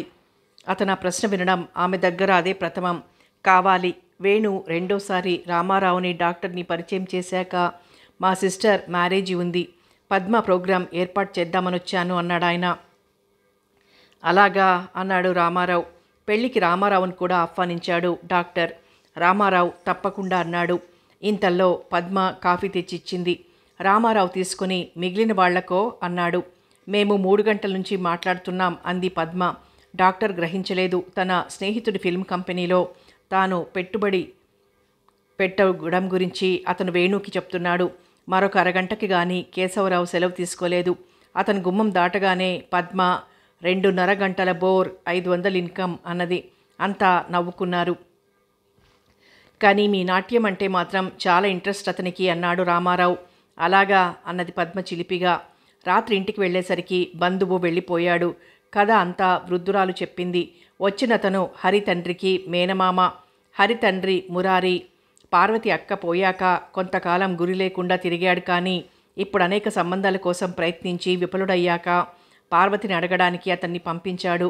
మాకు ఆస్తులేమున్నాయి నాయనా, కట్నాలు మాత్రం ఎవరికి పొయ్యగలం? ఏదో అయ్య చేతిలో దాన్ని పెట్టాలి, దాని అదృష్టం దాంది, అలాగే నన్నాను అని బావురుమన్నదామే. కానీ పెద్ద వ్యాపారం దివాళా తీసినట్లుంది రామారావుకి. అతను మళ్ళా సందిగ్ధావస్థలో పడ్డాడు. తానెందుకు పార్వతి వివాహం అంటే అంత బాధపడాలి? ఆమెను తాను ప్రేమించాడా ఏమో, కానీ ఈ కొద్ది మాసాలలోనూ ఎందుకో ఆమె మీద అతనికి అనురాగం కలిగింది. మురారి లాంటి నిరుపయోగికి ఆమెను కట్టబెడుతున్నారు. కానీ ఆమె అన్నట్టు కట్నం, అతడొక్కసారిగా తాను కట్నం తీసుకుని వివాహం చేసుకోకూడదు అనే నిర్ణయానికి వచ్చాడు. కానీ హరి, వాడు పార్వతితో తనని విడిచుంటాడా? ఏంరా హరి, అమ్మతో పోతావా అన్నాడు రామారావు వాడి కళ్ళలోకి చూస్తూ. వాడు నవ్వాడు. తన తెలివి తక్కువతనానికే నవ్వాడని అనుకున్నాడతను. వాడి విధి వాడు నిర్వర్తించక ఏమిటి చేస్తున్నాడు? తాను సెలవులకి పోతే ఏం చేశాడు? అతను నవ్వుకున్నాడు ఏడవలేక. మరి 2 రోజుల్లో పార్వతి పెళ్లికి ముహూర్తం కూడా పెట్టి ఉత్తరం రాశారు మురారి తరపున. పార్వతి ఏడ్చింది. రామారావు విన్నాడు కానీ విననట్టే నటించాడు. తాను ఆమెకి చేసే సహాయం ఒక్కటే. ఆ సహాయం తాను చెయ్యలేడు. తన పరిస్థితులు దానికి కుదరవు. అందని పండ్లకి అరులు సాచితే ఏం లాభమమ్మా? నీకిది రాశాడు భగవంతుడు, నేనేం చెయ్యగలను అన్నది పార్వతితో వృద్ధురాలు. పార్వతి జవాబివ్వలేదు. ఏడ్చింది. ఆమెకు చేతనైన పనిచేసింది. కారణం తెలియకుండా రామారావు మాత్రం దోషిలాగా ఫీల్ అవుతున్నాడు. పార్వతి కాఫీ తెచ్చినా అతను తలెత్తకుండా ఉన్నాడు. ఒకనాడు పార్వతి తల్లి హరి పెళ్లివారింటికి బయలుదేరారు. పార్వతి కన్నీళ్లతోనే గుమ్మం దాటింది. వృద్ధురాలు రామారావును వివాహం నాటికి తప్పకుండా రమ్మన్నది. హరి ప్రయాణపు సందడిలో నవ్వుతూ కేరింతలు కొడుతూ బయలుదేరాడు. గదికి తిరిగొచ్చి రామారావు తలుపులన్నీ తీసి ఏడుస్తూ మంచం మీద పడుకున్నాడు. దుఃఖం అతనికి పొంగి పొరలొస్తున్నది. చాలా వస్తువులను పోగొట్టుకునేదాకా వాటి విలువ తెలియదు. రామారావుకి పార్వతి విలువ, హరి విలువ వాళ్ళు పూర్తిగా చెయ్యి దాటగానే తెలిసాయి. ఆనాడు రామారావు కాలేజీకి పోలేదు. సాయంత్రం వేణు అతని గదిలోకి వచ్చేసరికి రామారావు కళ్ళు తడిసున్నాయి. వేణు తన సహజమైన చిరునవ్వుతోనే అతన్ని జయించి ఇంటికి తీసుకువెళ్ళాడు. ఏమైనా సరే నన్ను మీరు నమ్మడం లేదన్నాడు దారిలో వేణు. రామారావు ఏమిటని చూశాడు. మీరు మనసులోనే ఏదో ఉంచుకొని బాధపడుతున్నారు. నిజం చెప్పాలంటే ఏమిటి కారణమని నేను ధైర్యంగా అడగలేకుండా ఉన్నాను. అధమం ఇప్పుడైనా ఎందుకు అలా బాధపడుతున్నారో చెప్తారా? రామారావు బలవంతాన నవ్వు తెచ్చుకుంటూ, మిమ్మల్ని నమ్మకపోవడం ఏమీ కాదు. నా అశాంతికి కారణాలు నాకే తెలియవు. ఒకరోజు అలా కనిపిస్తుంది అంతే అన్నాడు. వేణు ఇంటి మెట్లనెక్కుతూ చిరునవ్వుతోనే నాకు తెలుసు మీరు నమ్మలేరు అన్నాడు. సరిగ్గా ఆ సమయానికే పద్మ గదిలోంచొస్తూ వాళ్ళని చూసి నమ్మనంత అద్భుతం ఏమిట్రా అన్నది. నేను అన్నాడు వేణు. పద్మ నవ్వింది. ఆయన ఎవరిని నమ్మర్లే అంది. రామారావుకి మాటలు గుచ్చుకుంటున్నాయి. అతని వైఖరి చూసి పద్మ కూడా జాలిపడి ఆ మాటలు మార్చి అలా షికారుకి పోదామా, చాలా రోజులైంది అంది. అంతా అంగీకరించారు. నిజానికి రామారావు ఆలోచించే స్థితిలోనే లేడు. వాళ్ళ ముగ్గురు బీచ్కి బయలుదేరారు. సముద్రం ఉండి చక్కటి బీచ్ లేని ముఖ్య పట్టణాలలో విశాఖపట్టణం ప్రథమం. రోడ్ల వెంటే నడిచి ఊరి పరిసరాలు దాటారు. దారిలో పద్మ మళ్ళా సంభాషణ ప్రారంభించింది. మీరంతగా బెంగ పెట్టుకోకూడదు. పరీక్షల ముందు కొంచెం ధైర్యంగా ఉండకపోతే ఎట్లా? రామారావు శూన్యంగా చూశాడు. బెంగ ఎందుకు అన్నాడు. నాకు తెలుసుగా, ముఖ్యంగా హరి. ఒక్కసారి హాయిగా ఊపిరి వదిలాడు రామారావు. ఈ 5 నెలలు మీరు జాగ్రత్తగా ఆరోగ్యం చూసుకోకపోతే పరీక్షలు ఎలాగ రాస్తారు? కొంచెం సర్దుకోవాలి మళ్ళా పద్మ అన్నది. ఆ మాటల్లో పసిపిల్లవాడికి చూపే మార్దవం ఉంది. అది రామారావుని ఆశ్చర్యపెట్టింది. ఈమె నన్ను నిజంగా ప్రేమిస్తోందా అనుకొని ఒకసారి ఆమె కళ్ళల్లోకి చూశాడు. ఆమె నిశ్శబ్దంగా నడుస్తున్నది. రామారావు ఆలోచనలో పడి నిశ్శబ్దంగానే ఉన్నాడు. సాయంత్రం తిరిగి ఇంటికొచ్చేదాకా చాలా భాగం నిశ్శబ్దంగానే ఉన్నారు. రూమ్కి తిరిగి వెళ్ళేసరికి రామారావుకి ఏదో ఉత్తరం గుమ్మంలో ఉంది. పోస్ట్ మ్యాన్ పడేసుంటాడు అలవాటుగా. అది ప్రకాశం దస్తూరియే. సావకాశంగా ఉత్తరం చదివాడు రామారావు. ఎవరో వెంకట్రామయ్య గారు తమ అల్లుడుగా రామారావును చేసుకోగోరుతున్నారని, ఒకసారి వచ్చి పిల్లని చూసి వెళ్ళమని రాశాడు. క్రిందని వదిన మరీ మరీ చెప్పమన్నదని పోస్ట్ స్క్రిప్ట్. ఇంత హఠాత్తుగా తన వివాహం సెటిల్ చేయాల్సిన అవసరం ఏమిటో రామారావుకి బోధపడలేదు. పరీక్షలైనా అయిపోతే కొంత నయం. కానీ ప్రకాశం రాసిన ఉత్తరాలలో ఇంతకు ముందు ఆ సూచన ఏమీ లేదు. ఇప్పుడు ఒక్కసారి ఈ విశేషమేమిటి? తాను రాస్తే రాననా వదిన చెప్పమన్నదని రాయడం? అన్నయ్యకి నాలో విశ్వాసం నశించిపోయింది అనుకున్నాడు రామారావు. ఈ వెంకట్రామయ్య గారెవరో, ఆ అమ్మాయి ఎవరో తనకేమీ తెలియదు. వెడితే తప్ప తన పీకకి ఈ సంబంధం తగులుకుంటుంది. వదిన మాట వలననే వచ్చానని అన్నయ్య అనుకోవచ్చు. ఒక్కసారి అతని మనసులో పద్మ మెదిలింది. ఆ సాయంత్రం ఆమె ప్రవర్తన అతనికి జ్ఞప్తికొచ్చింది. పద్మని వివాహం చేసుకుంటే చాలా సంతోషిస్తుంది. ఈ నృత్య వృత్తి మానివేస్తే పద్మ దేవత కాదు, ఆ చక్కని విగ్రహం, వెన్నలాంటి మనస్సు, ఎంత మంచి మనిషి. తాను చేసిన ఈ ఉపకారానికి అధపాతాళంలో ఉన్న ఆమెని అత్యున్నత శృంగాలపై విహరింపచేసిన దానికి ఆమెకొక జీవిత మార్గం, గౌరవనీయమైన స్థితి కలగజేసి ఆమె నీచత్వాన్ని పోగొట్టిన ఉపకారానికి ఆమె ఆజన్మాంతం కృతజ్ఞురాలిగా ఉంటుంది. జీవితం వెన్నెల బాటలుగా, గులాబీ తోటలుగా, ఒక ఆటగా గడిపేయవచ్చును. కానీ ఆమె తనని వివాహం చేసుకునేందుకు అంగీకరిస్తుందా? ఎందుకు అంగీకరించదు? ఆమె తనను ప్రేమించింది. తనకొక ప్రత్యేక స్థానం ఇచ్చింది. తన దృష్టిలో ఉన్నతంగా ఉండడానికి ప్రయత్నిస్తోంది. తన ఉద్దేశాలను అడిగి అంగీకరిస్తోంది. ఎందుకు అంగీకరించదు? ఆ నిమిషంలో అతనికి పద్మ ఒక అందాల రాణిగా మట్టిలో ఉండిపోయి తన ఉద్ధరణ కోసం తహతహలాడే మాణిక్యంగా కనిపిస్తోంది. ఏదో ఉద్రేకం అతన్ని వశుణ్ణి చేసుకుంది. అతను ఉత్తరాన్ని అలాగే వదిలి మెట్లు దిగి తాళం వేశాడు. 4 అడుగులలో పద్మ ఇంటికి వెళ్ళాడు. పద్మ లోపల కూర్చొని చిన్నగా పాడుకుంటున్నది. వేణు జాడలేదు. రామారావు గుమ్మంలో అడుగుపెట్టేసరికి ఆమె అతని కంటికి రూపం ధరించిన అతని ఊహలుగా కనిపించింది. ఒక్కసారి గోపికగా ఆమె రూపం అతను పునశ్చరించుకున్నాడు. పద్మ అతని రాక చూసి ఆశ్చర్యపడింది. ఆమె అతన్ని వదిలి అరగంట కూడా కాలేదే. అతను నెమ్మదిగా వచ్చి పద్మ పక్కన నిలబడ్డాడు. ఎంత ఉద్రేకాన్ని అతను భరిస్తున్నాడో అతని ఉచ్ఛ్వాస నిశ్వాసాలు చెప్తున్నాయి. ఆమె కళ్ళల్లోకి అతను తేరిపారా చూస్తున్నాడు. నిద్రలో నడుస్తున్నట్లు ఆ కళ్ళల్లో ఏదో అద్భుతం కనిపించినట్లు అతను చూస్తున్నాడు. పద్మకి అగమ్య గోచరంగా ఉంది అతని ప్రవర్తన. అతని కళ్ళల్లో ఆ చిక్కని కాంతులు ఆమెను నిశ్చేష్టగా చేసినాయి. ఆమె అలాగే నిలబడిపోయింది. రామారావు 1-2 క్షణాలు ఆమె కళ్ళల్లోకి చూశాడు. ఆమె నిగ్రహాన్ని తను పరీక్షించాడు. అతని మనస్సు ఆమె మనస్సుని మదిస్తోంది. ఘోషలు ఇద్దరూ దాచుకుంటున్నారు. బలంగా అతను ఆమెను 2 చేతుల్లోకి హృదయం మీదికి తీసుకున్నాడు. ఆమె విడిపించుకునేందుకు ప్రయత్నించిందో లేదో తెలియనంత బలంగా అతను తనని తన హృదయానికి హత్తుకున్నాడు. ఆమె వెచ్చని పెదవులకి తన పెదవుల్ని కలిపాడు. ఇద్దరి గుండెలు తీవ్రంగా పనిచేస్తున్నాయి. ఏ క్షణం రాకూడదో అదే వచ్చాక ఇద్దరూ దానికి లోబడి నిర్ఘాంతపోయారు. తామేం చేశారో ఆ ఇద్దరికీ తెలిసేసరికి ఆమెను తను విడిచాడు. ఆమె క్రింది పెదవి ఇంకా వణుకుతోంది. రామారావు మనిషంతా వణుకుతున్నాడు. ఏం చేశానో అతను ఆలోచించాడు. ఎంత పని చేశానో. రూమ్కి వచ్చి రామారావు తలుపులన్నీ తీసి కుర్చీలో కూలబడ్డాడు. అతని నరాలన్నీ తీవ్రంగా పనిచేస్తున్నాయి. కొద్ది క్షణాల క్రిందట తన చేతిలో నలిగిన లావణ్య రాసి ఇప్పుడు అతనిని కనిపించకుండానే బాధిస్తోంది. ఎంత తొందరపడ్డానో అని అతను పదే పదే అనుకుంటున్నాడు. ఇల్లంతా నిశ్శబ్దంగా ఉంది. ఆ మరునాడు బహుశా పార్వతి, వేణు, అల్లుడు, వృద్ధురాలు రావచ్చును. ఆ సమయానికి తాను వేణు చేత నిందించబడుతూ ఉండొచ్చు. మూర్ఖత్వం కానీ నాకు పద్మకి ప్రేమేమిటి, వివాహమేమిటి? అతను అనుకున్నాడు. ఆమె డబ్బుల కోసం నాట్యం చేసే వృత్తి గలది. తనది సాంప్రదాయం గల కుటుంబం. ఇలాంటి పని చేస్తే అన్నయ్య ఎంత బాధపడతాడు? వదిన ఎంతగా విచారిస్తుంది? ఇలాంటి వివాహం చేసుకుంటే పుట్టే పిల్లలు, వాళ్ళకి భవిష్యత్తు ఏమైనా ఉంటుందా? పరీక్షలు ఇంకా 5 నెలలు మాత్రమే ఉన్నాయి. ఈ కొద్ది కాలంలో ఇలాంటి బాధలు పెట్టుకొని పరీక్ష, చదువు కూడా ఎగవేస్తే ఎలాగా?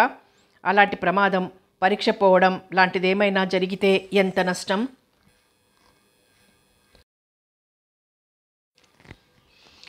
ఇప్పటికే డబ్బు పెట్టడం కష్టమవుతోంది అన్నయ్యకి. కానీ తాను చేసిన పని అంత సులువుగా తుడిచిపోయేదా? పద్మ లాంటి వ్యక్తిని కౌగిలించుకుని ముద్దు పెట్టుకోవడం అంత తేలికైన పని కాకపోవచ్చును. ఆమె పగ తీర్చుకోదా? అతనిలాగా గత జలాలకి సేతుబంధనం చేస్తూ 11కి ఒక నిర్ణయానికి వచ్చాడు. జరగవలసింది జరుగుతుంది, కానీ పద్మని పెళ్లాడడం అసంభవం అని, ప్రస్తుతం తనకి రావడానికి వీలుగా లేదని, పెళ్లి విషయంలో తమ ఇష్టం వచ్చినట్లు చెయ్యమని అన్నకు ఉత్తరం రాసి పుస్తకం తీశాడు రామారావు. మరునాడు వేణు కనిపించినప్పుడు అనేక మాటలు పడడానికి సిద్ధమయ్యాడు రామారావు. కానీ వేణు నవ్వుతూనే పలకరించి మామూలుగా ప్రవర్తించడంతో పద్మ గత సాయంత్రపు గాథ అతనికి చెప్పలేదని నిశ్చయానికి వచ్చాడు. ఆ సాయంత్రం పార్వతిని హరిని తీసుకునొచ్చింది ఇంటామే. రామారావు వచ్చేసరికి ఇల్లంతా సందడిగా ఉంది. గుమ్మంలో కాలు పెడుతూనే వాళ్ళొచ్చారని తెలుసుకుని రామారావు హరి అని కేక వేసి మేడ మెట్ల దగ్గర నిలబడ్డాడు. అప్పుడే అతను పార్వతిని చూశాడు. ఒక్కసారి నగలలో మునిగిపోయిన ఆమె అతనికి చాలా కొత్తగా కనిపించింది. నూతి నుంచి లోనికి వెళ్తూ రామారావును చూసి ఆగి ఏమీ అనకుండానే లోపలికి వెళ్ళిపోయింది. ఆమె హరిని వెళ్ళమని చెప్తోంది లోపల. హరి పోనంటున్నాడు. అంతా వింటూ రామారావు ఏమనుకున్నాడో మేడ మీదికి వెళ్ళిపోయాడు. మరికొంచెం సేపటికి పార్వతి హరిని తీసుకొచ్చి మెట్ల దగ్గర ఉంచింది. రామారావు దిగి వెళ్ళి వాడిని తీసుకునొచ్చాడు. రూమ్లో బిస్కెట్లు అవి ఏమీ లేవు. హరి మరో కృషి లేకుండా ఆడుకుంటున్నాడు. రామారావు వాడి ప్రవర్తనలో కలిగిన మార్పు గ్రహించడానికి చాలా కాలం పట్టలేదు. చేతుల్లో ఉన్నప్పటికీ బెల్లం ముక్కతో ఆడుకుంటూ రామారావు ఉనికినే గ్రహించలేదు. ఈ మార్పు అతనికి గుండెల్లో పొడిచినట్లయింది. ఆనాటి నుంచి అతనిని మళ్ళా అక్కడే భోజనం చేయమని ఇంటామే చాలా బలవంత పెట్టింది. కానీ రామారావు పరీక్షల దృష్టితో ఆ ఇల్లే మార్చదలుచుకున్నాడు. ఈ 5 నెలలు ఏకాగ్రంగా చదవడం కోసం ఊరిలో ఏదైనా రూమ్ తీసుకోవాలని అతని సంకల్పం. ఈ ఇంటిలో ఉండడం వల్ల ఏకాగ్రత పోతుందని అతని భయం. ఏమైనా ఆనాడు వాళ్ళింట్లో భోజనం చేయలేదు. తరువాత 2 సాయంత్రాలు కష్టపడి డాబా గార్డెన్స్లో అతను మరొక గది, చాలా ప్రశాంతంగా ఉన్నది తీసుకున్నాడు. 3వ రోజు సాయంత్రం బండిలో సామాను వేయించాడు. వృద్ధురాలు కళ్ళ నీరు పెట్టింది. పార్వతి నిర్వికారంగా ఉండిపోగలిగింది. ఇంకా అతని జీవితమంతా పరీక్షల కొరడాతో దినదినము దెబ్బలు తింటూ పరిగెత్తడంలోనే లీనమైంది. అక్షరాల పుస్తకాలతో అతను జీవించసాగాడు. రోజుకి 11 గంటలు చదువు, 4 గంటలు కాలేజీ, 3 గంటలు దినకృత్యాలు. ఇవి అతని జీవితంలో నిత్య భాగాలయ్యాయి. రామారావు కొత్త గదిలోకి వచ్చాక వేణు ఎప్పుడూ అక్కడికి రాలేదు. తొలినాడు రూమ్ మార్చారట. ఏం అన్నాడు ఆశ్చర్యంగా. అవును, చదువు సాగడం లేదని అన్నాడు రామారావు. కొత్త అడ్రస్ ఇచ్చాడు. తరువాత 2 నెలల దాకా పద్మను రామారావు కలవలేదు. మళ్ళా వేణు కూడా కాలేజీలో తప్పిస్తే మరెక్కడా తన్ని కలిసేవాడు కాడు. ఆ రోజు ఆదివారం. రామారావు చదువుకుంటుంటే తలుపు ఎవరో చప్పుడు చేశారు. అతను లేచి తలుపు తీశాడు. ముందు పద్మ, వెనక వేణు. నమస్తే అంటూ లోపలికొచ్చారు. నమస్తే అన్నాడు. పద్మను చూసేసరికి చాలా విస్మయం పొందాడు. ఎంత అదృష్టం అన్నాడు. మీ దర్శనం అవడం మాదే అదృష్టంలేండి. అయితే పరీక్షలకి చాలా జోరుగానే చదువుతున్నారే అంది పద్మ. వేణు హఠాత్తుగా లేస్తూ పిక్చర్ ఉందో లేదో కనుక్కొని వస్తాను, నువ్వు ఇక్కడే ఉండు అని చెప్పి బయటికి వెళ్ళాడు. రామారావుకి పులినోట పడినట్లుంది. వాళ్ళు పిక్చర్కి పోతూ తన గదికొచ్చారు. వేణు తనని పంపినా బాగుండును అనుకున్నాడు. వేణు బయటికి వెళ్ళిన పద్మ ఏమీ మారలేదు. మామూలుగానే ఒక్కసారైనా రావడానికి తీరుబడి లేకపోయిందా అంది తడబడుతూ. రామారావు పరీక్షలుగా అని అంతటితో తన మూర్ఖత్వాన్ని కప్పుకుంటూ పెళ్లిబుక్కుతున్న సిగ్గుతో తలంచుకొని ఆనాడు తొందరపడ్డాక అని ఇక చెప్పలేకపోయాడు. పద్మ కిలకిలా నవ్వి టేబుల్ మీద మాఘంని వేళ్లతో ఆడిస్తూ అందుకే ఇక్కడికి వచ్చేశారా అంది. కాదు, అక్కడ నాకింక మనశ్శాంతి దొరకదని వచ్చాను. అయినా మీ తప్పేముంది? నేను డబ్బు కోసం బ్రతికి ఆడదాన్నేగా, దానికింత సిగ్గుపట్టం ఎందుకు? ఉండేలు దెబ్బ. నన్ను మీరు అపార్థం చేసుకున్నారు. నాకు మీ మీద తక్కువ అభిప్రాయం ఏమీ లేదు. మీ హృదయ వైశాల్యాన్ని బట్టి చూస్తే నేను మీకన్నా ఎన్నో అంతస్తులు క్రింద ఉన్నాను. అతని కళ్ళు ఎర్రబడినాయి. ఇంకా దూరం వెళ్ళడం ప్రమాదమని పద్మ చాలునండి, స్నేహితులుగా అన్నీ మర్చిపోదాం, పిక్చర్కి వస్తారా అంది. ఇంతలో వేణు వచ్చాడు. టికెట్లతో సహా అంతా బయలుదేరారు. ఆ సాయంత్రం వాళ్ళు చాలా సంతోషంగా గడిపారు. రాత్రి మంచం మీద వాలుతూ నాటి పరిస్థితులకు భగవంతుడికి ధన్యవాదాలర్పించాడు రామారావు. ఇంకెప్పుడు క్షణికోద్రేకాలకి తావివ్వకూడదని నిర్ణయించుకున్నాడు. రామారావు పేపర్లన్నింటినీ వెళ్ళాడు. 2nd class రావచ్చును. చివరి పరీక్ష నాడు విత్డ్రా అవుదామనుకున్నాడు. వచ్చే ఏడాదైనా ఫస్ట్ క్లాస్ వస్తుందని. కానీ ఇంటి దగ్గర పరిస్థితి అతనిని అలాంటి పని చెయ్యనీయలేదు. పరీక్షలు ఎలాగున్నాయి అని అడిగింది పద్మ. సెకండ్ క్లాస్ వస్తుందేమో. కొంచెం ఆగి పద్మ పెళ్ళికొస్తారా అంది. అతను తెల్లబోయి ఎవరి పెళ్ళి అన్నాడు. నాదే, క్షమించండి ఇంతకు ముందే చెప్పనందుకు. వచ్చే నెల 17న మద్రాసులో. అతను ఆశ్చర్యంగా చూస్తున్నాడు. డాక్టర్ కేశవరావు ఎవరో ఒకరితో కలిసి జీవితంలో ప్రయాణం సాగించాలిగా. ఆయన ఏ విషయంలోనూ ఎవరికీ తీసిపోరనుకుంటాను. అది అభిమానంతో కూడిన మీ ఉద్దేశం కావచ్చు. అయినా ఫిల్ముల్లో నటించాలని సరదా ఉండిపోయింది. ఇలా అయితే అన్నీ కలిసొస్తాయి. చాలా సంతోషం. మీ వివాహిత జీవితం సుఖదాయకం కావాలని భగవంతుని ప్రార్థిస్తాను. థ్యాంక్స్. ప్రార్థనే కాకుండా మీరు తప్పక పెళ్ళికొస్తారని అనుకుంటాను. వస్తాను. రామారావు హృదయంలో మళ్ళా తుఫాను చెలరేగుతోంది. కేశవరావుని బోరుగా జమకట్టిన పద్మ అతనెలాగా జయించాడోనని అతని ఆశ్చర్యం. చాలా అదృష్టవంతుడు అనుకున్నాడు. ఇంకా డ్యాన్స్ చేయడం లేదు. అవును, జీవితంలో ఎన్నాళ్ళనిలాగా సినిమాలో మిమ్మల్ని చూసే తరుణం కూడా త్వరలో వస్తుందని ఆశిస్తాను. పద్మ నవ్వింది. అతను నవ్వాడు. రామారావు ఇంటి దగ్గర దిగేసరికి అతనికి చాలా సంతోషం కలిగింది. ఈసారి 8 నెలలకి ఇంటికొచ్చాడు. పేపర్లు బాగా రాశావా అన్నాడు ప్రకాశం. బాగానే రాశాను. సెకండ్ క్లాస్ రావచ్చును. అలా చిక్కిపోయావేం? పరీక్ష అంతా నీ ముఖాన కనిపిస్తూనే ఉంది. సర్లే, రేపు పెళ్లి కూతురు చూస్తే వద్దనకుండా ఉంటే అదే 10,000. సావిత్రి నవ్వింది. తన వివాహ ప్రయత్నం ఇంకా వాళ్ళు వదిలిపెట్టలేదని రామారావు గ్రహించాడు. నెమ్మదిగా సావిత్రి విశేషాలన్నింటినీ అతని చెవిలో వేసింది. సంవత్సరానికి 10,000 వచ్చే భూములు, 2 ఆడపిల్లలు.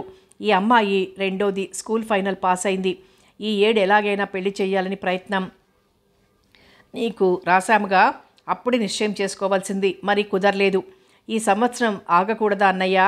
వాళ్ళు తొందరపడుతున్నారుగా. మనదే ఆలస్యం. అయినా నీ ఇష్టం. నా ఉద్దేశం ఈ ఏడు నీ పెళ్ళైపోవాలనే. జీవితంలో సెటిల్ అయ్యాక పెళ్లి చేసుకుందామని అనుకున్నాను. కానీ నీ మాటని ఆలోచిస్తాను. తరువాత సావిత్రి చెప్పింది వాళ్ళకి ప్రకాశం మాట ఇచ్చినట్లే అని. రామారావు ఇంకా తప్పించుకోలేకపోయాడు.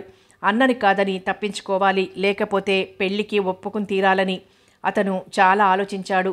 చిన్నప్పటి నుంచి ప్రాణంగా చూసుకుంటున్న అన్నని కాదనడం కష్టంగా కనిపించింది. అతను మాత్రం ఎవరి మేలు కోసం చేస్తున్నాడిదంతా? అతను అంగీకరించాడు. కట్నం మాట అతను తలపెట్టనే లేదు. ఒకసారి పార్వతి ఆ రోజున ఏడవటం జ్ఞప్తికొచ్చింది. మరుక్షణం ఎవరి కర్మకి ఎవరు బాధ్యులు అనుకుని ఊరుకున్నాడు. అంతా జరిగిపోతుంది. జూన్లో ముహూర్తం కూడా నిశ్చయించుకున్నారు. రామారావు స్వర్ణకి అమ్మకమయ్యాడు. అయితే కేవలం ఆలోచించకుండా కాదు, పెళ్లి చూపులకని వెళ్ళాడు. ప్రకాశం కూడా వెళ్ళాడు. పిల్లని చూశాడు. క్షణికోద్రేకాలకి లొంగిపోతే జీవితమంతా పాడవుతుందని స్వర్ణని అడిగాడు. ఈ వివాహం నీకిష్టమేనా అని. నాకు అభ్యంతరం ఏమీ లేదు అన్నదామే. అతను సంతోషించాడు. అందరూ సంతోషించారు. ఏమైనా చదువుకున్న వాళ్ళు చదువుకున్న వాళ్లే అన్నారు. కొందరు రెండోలాగా అన్నారు. ఏమైతేనేం వాళ్ల పెళ్లి నిశ్చయమైంది. పద్మ పెళ్లికి రామారావు వెళ్ళాడు. తన వివాహానికి ఆమెను, కేశవరావును ఆహ్వానించి అవుననిపించుకుని తిరిగొచ్చాడు. రమణమూర్తితో చెప్పాడు. శ్యామలతో చెప్పడానికి వస్తున్నానన్నాడు. వేణుని పిలిచి పార్వతితో చెప్పడానికని వాళ్ళింటికి వెళ్ళాడు. పార్వతి అత్తవారింటి దగ్గరే ఉందని చెప్పింది వృద్ధురాలు. చేతుల దాని పీక కోశాను బాబు, వాడు దీన్ని అష్టకష్టాలు పెడుతున్నాడట అంది. ఒక్కసారి రామారావుకి తాను చేజార్చుకున్న పార్వతి జ్ఞాపకం వచ్చింది. అడ్రస్ తీసుకుని లేచాడు పోవడానికి. ఈసారి శ్యామలను చూడడానికి అతను వెళ్ళేసరికి ఆమె ఏదో చదువుకుంటూ రాబావా అని ఆహ్వానించింది. కుర్చీలో కూర్చుంటూ రమణమూర్తి లేడు అన్నాడు రామారావు. ఇప్పుడే వస్తారు, కొంచెం టీ తాగుతావా? వద్దులే అని రామారావు ఆలోచనలో పడ్డాడు. శ్యామల జీవితం గురించి ప్రశ్నించడం ఎంతవరకు భావ్యమని ఆగలేక చివరికి అతనేమైనా మారాడా లేక అంతేనా అన్నాడు. ఇంకా మారడమే. నేను ఇంటికే వెళ్ళలేదు. నీ పెళ్ళికి వస్తే అక్కడ మా వాళ్ళని కలవాల్సిందే. శ్యామల బాధగా చెబుతూ, సరే నేనిదంతా పద్మ మూలంగానని అనుకున్నాను. ఏమీ కాదు, ఆయన గుణం అంతే. మా వాళ్ళ అనవసరంగా ఆయన్ని రెచ్చగొట్టారు అన్నది. ఆమె అసహాయతని దైన్యాన్ని చూసేసరికి రామారావు మనసు కరిగిపోయింది. అతని కళ్ళు ఎర్రబడినాయి. పోనీలే బావా, ఏదో జీవితం వెళ్ళకపోదులే. అయితే మా చెల్లెలు చాలా బాగుంటుందటగా, చదువుకుందట కూడాను. అదృష్టవంతుడివేలే అంది శ్యామల. ఇంతట్లో రమణమూర్తి వచ్చాడు. పలకరింపులయ్యాక శ్యామల లోపలికి వెళ్ళింది. ఆ మాట ఈ మాట అయ్యాక నేను వస్తానులే, శ్యామల వస్తుంది. అది ఈ సంవత్సరం అంతా ఇంటికి వెళ్ళలేదు. అతని సింపతి అర్థం కాక రామారావు సందేహంగా చూశాడు. ఏం చెయ్యమంటావోయ్, అది లేకపోతే ఒక్క నిమిషం గడవదు పాపం. అది అలాగా సర్దుకొస్తుందిలే, లేకపోతే ఈ భూములన్నీ ఎలాగ చూసుకోవడం, రోజు అక్కడికి వెళ్ళాలి రావాలి. రామారావు తెగేసి అయితే ఈ కొట్టడాలు అవి ఎందుకు అని అడుగుదామనుకున్నాడు. కానీ శ్యామల రహస్యం బయటపడుతుందని ఊరుకున్నాడు. ఆ సాయంత్రం ఇంటికి వెళ్ళిపోదామనుకున్నాడు రామారావు. కానీ రమణమూర్తి శ్యామల బలవంతాన ఆ రాత్రికక్కడ ఉండక తప్పలేదు. రాత్రి 10 అయ్యేదాకా ఆ మాట ఈ మాట మాట్లాడుకుని రామారావు తన గదిలోకి వచ్చి పడుకున్నాడు. మర్నాడు తెల్లవారుజామునే వెళ్ళిపోయే రమణమూర్తి దగ్గర సెలవు తీసుకుని కనుచీకటి ఉండగానే ఎందుచేతనో రామారావుకి తెలివొచ్చింది. మొదట స్వప్నం అనుకున్నాడు. తర్వాత అతను తేల్చుకున్నాడు, నిజంగానే తన మంచం మీద కూర్చొని శ్యామల తన తల నిమురుతోందని. అతని కళ్ళు తెరిచేసరికి ఆమె ప్రకాశవంతమైన కళ్ళు వాటితో కలిశాయి. అతడు తానే స్థితిలో ఉన్నాడో తానే తెలుసుకోలేకపోయాడు. ఆమె వేడి కన్నీరు తన గుండె మీద పడేదాకా మాట్లాడడం తనకి భౌతికంగా చేతనవునని కూడా అతనికి తెలియదు. ఆ కన్నీరు బొట్లు బొట్లుగా కొంచెం పడింది. అతనొక్కసారిగా లేచి ఆమె 2 చేతులు తన చేతిలోకి తీసుకుని ఆమె చీర చెంగుతో ఆమె కళ్ళు తుడిచాడు. అప్పుడు అతడు ఏదో మాట్లాడబోయాడు. హృదయం ఎన్నో మాటలను మాట్లాడుతోంది, కానీ నోరు మాత్రం సత్యాగ్రహం చేసింది. ఆమె చేతులు వణుకుతున్నాయి, అతని చేతులు వణుకుతున్నాయి. కొద్ది క్షణాలు మూగగా గడిచిపోయాయి. అప్పుడు శ్యామల లేచింది. తలొంచుకుని, నన్ను క్షమిస్తావు కదూ రామారావు అన్నది ప్రయత్నంతోనే. క్షమించడం ఎందుకు శ్యామల? అతనికి నిజంగానే తెలియదు. నీకేం తెలుసునులే, నా రామం ఒట్టి అమాయకుడివి, అందుకే నిన్ను క్షమాపణ అడగడం ధర్మం అనుకుంటాను. నిన్ను చూసినప్పటి నుంచి నిన్ను ఏడిపించాలనే దుఃఖంతో నువ్వు కృంగిపోతూ ఉంటే చూడాలని ఉండేది నాకు. అన్నీ అందుకే చేశాను. కానీ నా సంసారంలో నీ ప్రతిబింబం ఇప్పుడు తెలుస్తోంది. బాధపడడం, ముఖ్యంగా మానసికంగా బాధపడడం ఎలాంటిదో అతను తలదువ్వుకుంటూ వింటున్నాడు. ఆమె కిటికీలోంచి బయటికి చూస్తూ అంటున్నది, ఇంక నీ మంచితనంతో దోబూచులాడలేను కదూ రామం. పాపం అక్క కలలు కనేది మనం ఒకటవుతామని. కానీ ప్రవాహ వేగం మీద కర్రలకి శక్తి ఉంటుందా? నేనింకా తేలిక పడతాను రామం. నువ్వు అంత అమాయకంగా నిద్రిస్తుంటే నా మనసు ఆ ఆనందం కోసం గట్లు తెంచుకుంది. అందుకే నీ మీద ఈ ప్రవాహం. మరుక్షణం శ్యామల క్రిందికి వెళ్ళిపోయింది. 9 గంటలకి రైలు. ఈలోగా శ్యామల కాఫీ ఇచ్చి అతని సూట్ కేస్ ప్యాక్ చేసింది. వెళ్ళడానికి లేస్తూ, సాధ్యమైనంత త్వరలో వస్తారుగా అన్నాడు రామారావు. ఏదో ఒకటి అనాలి కనుక. వస్తాం, కానీ నేనెవరని చెప్తావయ్యా? నీ అధికారినితో అంది శ్యామల నవ్వుతూ. మా మరదలంటాను కావు కనుకనా? అలా ఏమీ వద్దులే, చుట్టమను. అతను నవ్వుకున్నాడు. కానీ శ్యామల గంభీరంగానే ఉండిపోయింది. రామారావు చేత మంగళసూత్రం మానవ దైవ సాక్ష్యాలతో కట్టించుకొని స్వర్ణ అతని భార్య అయింది. పెళ్లికి రామారావు సాక్షులుగా పద్మ, శ్యామల, రమణమూర్తి వచ్చారు. తనకి చాలా పనులున్న పెళ్ళికొడుకు వాళ్ల సౌకర్యాలకు స్వయంగానే ఏర్పాట్లు చేశాడు. 3 రోజులు చాలా వైభవంగా పెళ్లి జరిగాక చాలామంది బంధువులు వెళ్ళిపోయారు. శ్యామల, మూర్తి కూడాను. పద్మని బలవంతం మీద మిగిలిన 2 రోజులు ఆపాడు రామారావు. అయితే విడిదిలో ఆమె భోజనాన్ని, ఆమె వసతులని వేరు చేయడం ఆమెకెలాగ కనిపించిందో అతనికి తెలియదు. బంధువులంతా ఈ స్నేహితురాలిని గురించి గుసగుసలాడుకుంటున్నారని అతనికి తెలియదు. అదంతా స్వర్ణ అతనికి చెప్పాక అతను నాలుగు ఖర్చుకున్నాడు. ఆ పద్మ మీకు చాలా అభిమానవతి అయితే కావచ్చు, కానీ యువతల వాళ్ళు ఏమనుకుంటారో అనే బాధ అక్కర్లేదా? నిర్మోహమాటంగా స్వర్ణ తొలి రాత్రే తనని ఇలాగ ప్రశ్నించగలుగుతుందనుకోలేదు అతను. ఆమె చాలా సిగ్గుని ప్రదర్శించలేదు. అందుకు అతను సంతోషించాడు. ఈ ప్రశ్నకి మాత్రం అతను సంతోషించలేకపోయాడు. అయినా ఇలాంటి స్నేహాలేమిటి మీకు? ఆ ప్రశ్నలో అధికారము ఉంది. చాలా తీవ్రంగా సమాధానం చెప్దామనుకున్నాడు రామారావు. కానీ ఒక్కసారి ఆమె వైపు చూశాక ఆ గాజుల పేర్పులోనో, కాటుక రేఖలోనో, పెదవులలోనో అతని పట్టుదలంతా కరిగిపోయింది. నెమ్మదిగా ఆమె చాలా మంచిదిలే, ప్రత్యేకంగా పిలిచానని వచ్చింది, నిన్నింతగా మెచ్చుకున్నదంటివే అని చిన్న నవ్వుతో ఆమెను దగ్గరకు తీసుకున్నాడు. అదంతా నాకేం తెలియదు, కానీ ఇలాంటి స్నేహాలు వద్దని చెప్పాగా అంది స్వర్ణ పట్టుదలగా. పూర్తిగా దిగజారి రాణిగారి ఆజ్ఞ అయితే అన్నాడతను ఆమె ముంగురులు సవరిస్తూ. అక్షరాల ఆ ధనవంతుల అమ్మాయి ఆ అబ్బాయికి సర్వాధికారిణి అయిందా క్షణంలో. ఆమె కోర్కెలో, అనుజ్ఞలో అతనికి అందాలు కనపడసాగాయి. ఆ క్షణం నుంచి రామారావు మారిపోసాగాడు. ఈ శృంగార సముద్రంలో అత్తవారింటి దగ్గర మునిగి తేలుతుంటే రిజల్ట్స్ వచ్చాయి. రామారావు 3rd క్లాస్లో పాస్ అయ్యాడు. ఆ మరునాడు రిజల్ట్కి విచారించవద్దని, సత్వరం తమ ఊళ్ళో ప్రాక్టీస్ పెట్టడానికి తాను సహాయం చేస్తానని ప్రకాశం రాశాడు. స్వర్ణ ఆ ఉత్తరం చదివి కింద పడేస్తూ, ఆలస్యం ఎందుకు, ఇంకా బయలుదేరండి, ఆయన ఏర్పాట్లు చేశారుగా అన్నది. ఆమె నిజమైన ఉద్దేశం రామారావుకి బోధపడలేదు. అర్థం కానట్లే చూశాడు. ఆ ఊళ్ళో ప్రాక్టీస్ ఏమిటంట, పట్టణం కాదు, పల్లెటూరు కాదు. నాన్నగారి ఉద్దేశం మీరు బెజవాడలో ప్రాక్టీస్ పెట్టాలని అని తేల్చింది స్వర్ణ. అతను తెల్లబోయాడు. బెజవాడలోనా అన్నాడు నమ్మనట్లు. ఏం అంత ఆశ్చర్యం, నాన్నగారు ఆ పాటి సాయం చేయరనుకున్నారా? మా ఇల్లు ఉండనే ఉంది. స్వర్ణ దగ్గరగా వచ్చాక రామారావు చాలా ముఖ్యమైనది, తప్పనిది ఒక పాఠం నేర్చుకున్నాడు.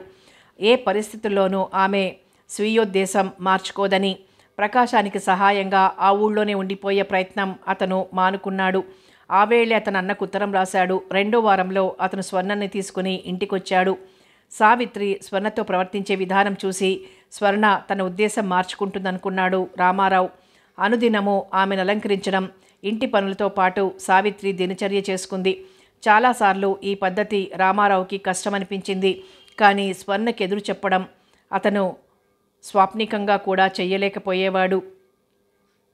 రామారావు వదినతో ముఖాముఖి మాట్లాడాల్సి రావడాన్ని గురించి చాలా భయపడుతున్నాడు.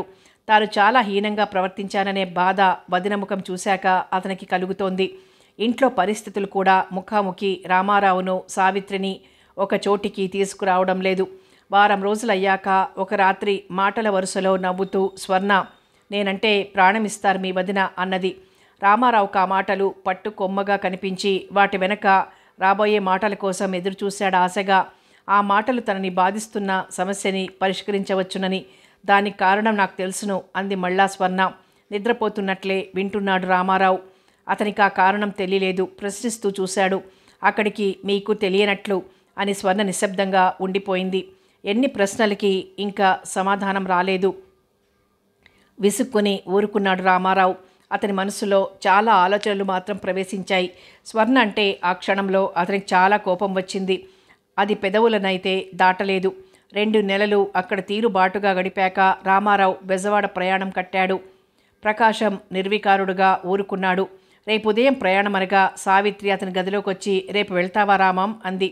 అవునొదినా అన్నాడు రామారావు తల వంచుకొని. అతని తల మీద ఈ అవమాన భారం అంతా ఉన్నది. నువ్వు ఇక్కడుండి ఆయనకి సహాయం చేస్తావనుకున్నాను, కానీ ఏది ఎలా జరగాల్సిందో అలా జరగాలిగా అంది సావిత్రి. నేను చేస్తున్న పని నాకు తప్పని తెలుసును అన్నాడు రామారావు గుండెల్ని పెట్టి ఉన్న బాధని వదిలించుకుంటూ. అదేం కాదోయ్, ఏమైనా కాపురాలు పాడు చేసుకుంటారా? నువ్వు మాత్రం ఏం చేయగలవు? అతను పరీక్షిస్తున్నట్లు ఆమె కళ్ళల్లోకి చూశాడు. కళ్ళల్లో ప్రశాంతత, జాలి కనిపిస్తున్నాయి. కాస్త సర్దుకోమని చెప్పడానికే వచ్చాను. స్వర్ణ కూడా చిన్నది. నీకు కోపం వచ్చినా తొందరపడకుండా ఎలాగో ఆమెని మంచి చేసుకో. ఇంకా ఆమె ఏమీ అనలేదు. ఒక్క క్షణం ఆగి క్రిందికి వెళ్ళిపోయింది. ఆమెకి నమస్కరించే ప్రయత్నంలో అతను చేతులు జోడించబోయాడు. కానీ ఆలోచన అతన్ని వివసుణ్ణి చేసింది. అనుకున్న ప్రకారం మరునాడు స్వర్ణ, రామారావు బెజవాడ వెళ్ళిపోయారు. ప్లాట్ఫామ్ చాలా హడావిడిగా ఉంది. మద్రాసు నుంచి బెజవాడ తిరిగి వస్తున్నాడు రామారావు. అప్పుడే స్టేషన్లో మెయిల్ ఆగింది. అతను కంపార్ట్మెంట్లో నుంచి పైకొచ్చి బెడ్డింగ్ కూలీ ఎత్తిన పెట్టొస్తూ ఒక్కసారి ఆగాడు. ఎదురుగా పార్వతి వస్తోంది. మొదట ఆమెను అతను గుర్తుపట్టలేకపోయాడు. కానీ ఇద్దరి కళ్ళు కలుసుకున్నాక వాళ్ళిద్దరూ యాంత్రికంగా ఆగిపోయారు. ఎక్కడి నుంచి రావడం? తెచ్చిపెట్టుకున్న సంతోషంతో రామారావు ప్రశ్నించాడు ఆమె వైఖరిని పరీక్షిస్తూ. చూస్తున్నారుగా, మీ ఊరు నుంచే. బెజవాడలో ఎవరో చుట్టాలను చూసిపోతున్నానని మళ్ళా ప్రశ్నించాక చెప్పింది పార్వతి. హరి ఏడి? ఒక్కసారి జ్ఞాపకం తెచ్చుకొని అడిగాడు. నిర్విణ్ణ అయి పార్వతి 3 నెలలైంది, పోయాడు అన్నది. వాడు ఆయన గోదావరి బోట్లో వస్తూ. ఆయన కూడానా? అవును. పార్వతి కొంచెం బాధపడినట్లు కనిపించినా కన్నీళ్లు పెట్టలేదు. మీ అమ్మగారు కాశీ వెళ్ళింది. వార్త తెలియదు, ఏమైందో. రాయికి ప్రాణం వచ్చినట్టు మాట్లాడుతోంది పార్వతి. అతని మనసు తీవ్రంగా పనిచేస్తోంది. టైం అయింది, వెళ్తాను. ఆమె ముఖంలోకి అతను పరీక్షగా చూశాడు. అక్కడ బాధా సూచనలే మాయమయ్యాయి. అతడు ఆశ్చర్యపోయాడు. ఇప్పుడెక్కడ ఉండడం? అత్తవారి ఊరే. ఆస్తంతా నాదేగా. అతనింకా తెలుసుకోవలసినదేమిటో తెలుసుకోలేకపోయాడు. ఇంకేమీ మాట్లాడకుండా పార్వతి రైలుకు నడిచింది.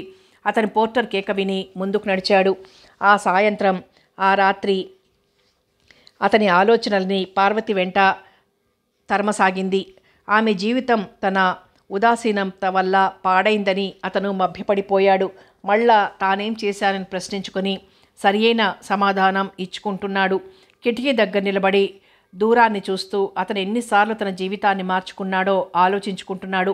స్వర్ణకి తానెలాగ బానిసయ్యాడో తలుచుకుంటున్నాడు. ఆనాడు పద్మని ముద్దు పెట్టుకున్న క్షణం, శ్యామల తన బాధను వెళ్ళబోస్తూ తన మంచం మీద కూర్చొని తలనిమిరిన నిమిషం, ఉదయం రాయిగా అయిపోయిన పార్వతితో మాట్లాడిన కాలం అతనికి ఒకదాని వెనక ఒకటి జ్ఞప్తికొచ్చి సూదులల్లే గుచ్చుకుంటున్నాయి. మర్నాడు ఉదయం వర్షం పడుతోంది, జల్లు కొడుతోంది. దుష్ట్రతతో మగ్గుతున్న అతని తలకి ఆ చల్లదనం చాలా సౌఖ్యమిస్తోంది. అతను ఆలోచనల్లో ఉండిపోయాడు. స్వర్ణ వచ్చి గాజు తలుపులు వేసి ఏదో అన్నది. అతనికి వినిపించలేదు. గతించిన జీవిత మార్గాలు, వాటి ఉపశాఖలు అతని మనసులో మెదులుతూ ఇతర విషయాలకి ఆస్కారం లేకుండా చేసి ఉంటాయి. అలా తడుస్తున్నారేం, కాఫీ తాగండి. స్వర్ణ అతని పరధ్యానాన్ని గమనించి వెళ్ళి అతని ముందు నిలబడింది. తలుపులు వేసి అతన్ని కుర్చీలో కూర్చోబెడుతూ, ఏమిటంతగా ఆలోచిస్తున్నారు, వచ్చి కాఫీ తాగండి. అతడు కూర్చున్నాడు. యాంత్రికంగా కాఫీ కప్పు అతని చేతిలోకి వెళ్ళింది. మెరుస్తున్న అతని ఉంగరాల తలని ముద్దుగా నిమురుతూ, రాత్రి ఎంత చక్కని కలొచ్చిందంటారు అంది. ఏమిటన్నట్లు ఆమె కళ్ళలోకి చూశాడు. ఎవరో నా దగ్గరికి వచ్చాడు, బైరాగి అనుకుంటాను. నేనెక్కడున్నానో తెలుసా? ఎక్కడా? అందంగా పూచిన చెట్ల కింద. ఉయ్యాలలో ఆ బైరాగి వచ్చి అడిగాడు, మళ్ళా వెనక నుంచి జీవిస్తావా అని. ఆమె కళ్ళల్లో వెలుగు, అతని కళ్ళల్లో ఏదో వెలుగు కనిపించింది. ఆమె చెప్పుకుంటూ వెళ్తోంది, నేను ఎగిరే అంత సంతోషించాను. మళ్ళా జీవితం, మళ్ళా ఎన్నో మధురతమ క్షణాలు. మళ్ళా కాఫీ కప్పు కింద పడ్డది. ఆమె అతని భుజం మీదకి వంగింది. కానీ అంతా కలే. ఆమె గొంతుకలో నిరాశ జీర కనిపించింది. అయినా మళ్ళీ వెనక నుంచి జీవిస్తే ఎలా ఉంటుందంటారు? అతని కళ్ళల్లో ఆ కాంతి ఎక్కువైంది. మీరైతే అలా జీవించడానికి ఇష్టపడరు, గోముగా అన్నది స్వర్ణ అతని మెడకి చేతులు పెనవేస్తూ. మళ్ళా జీవితం ప్రారంభించడానికా? ఎంత బాగుంటుంది, నిజం కదండి. మళ్ళా అవును, చాలా బాగుంటుంది అన్నాడతను ఆమె కళ్ళల్లో కనిపించని దేనినో వెతుకుతూ. సమాప్తం. ఆ రోజులు రావు నవల సమాప్తం. మరో మంచి నవలతో మళ్ళీ కలుసుకుందాం.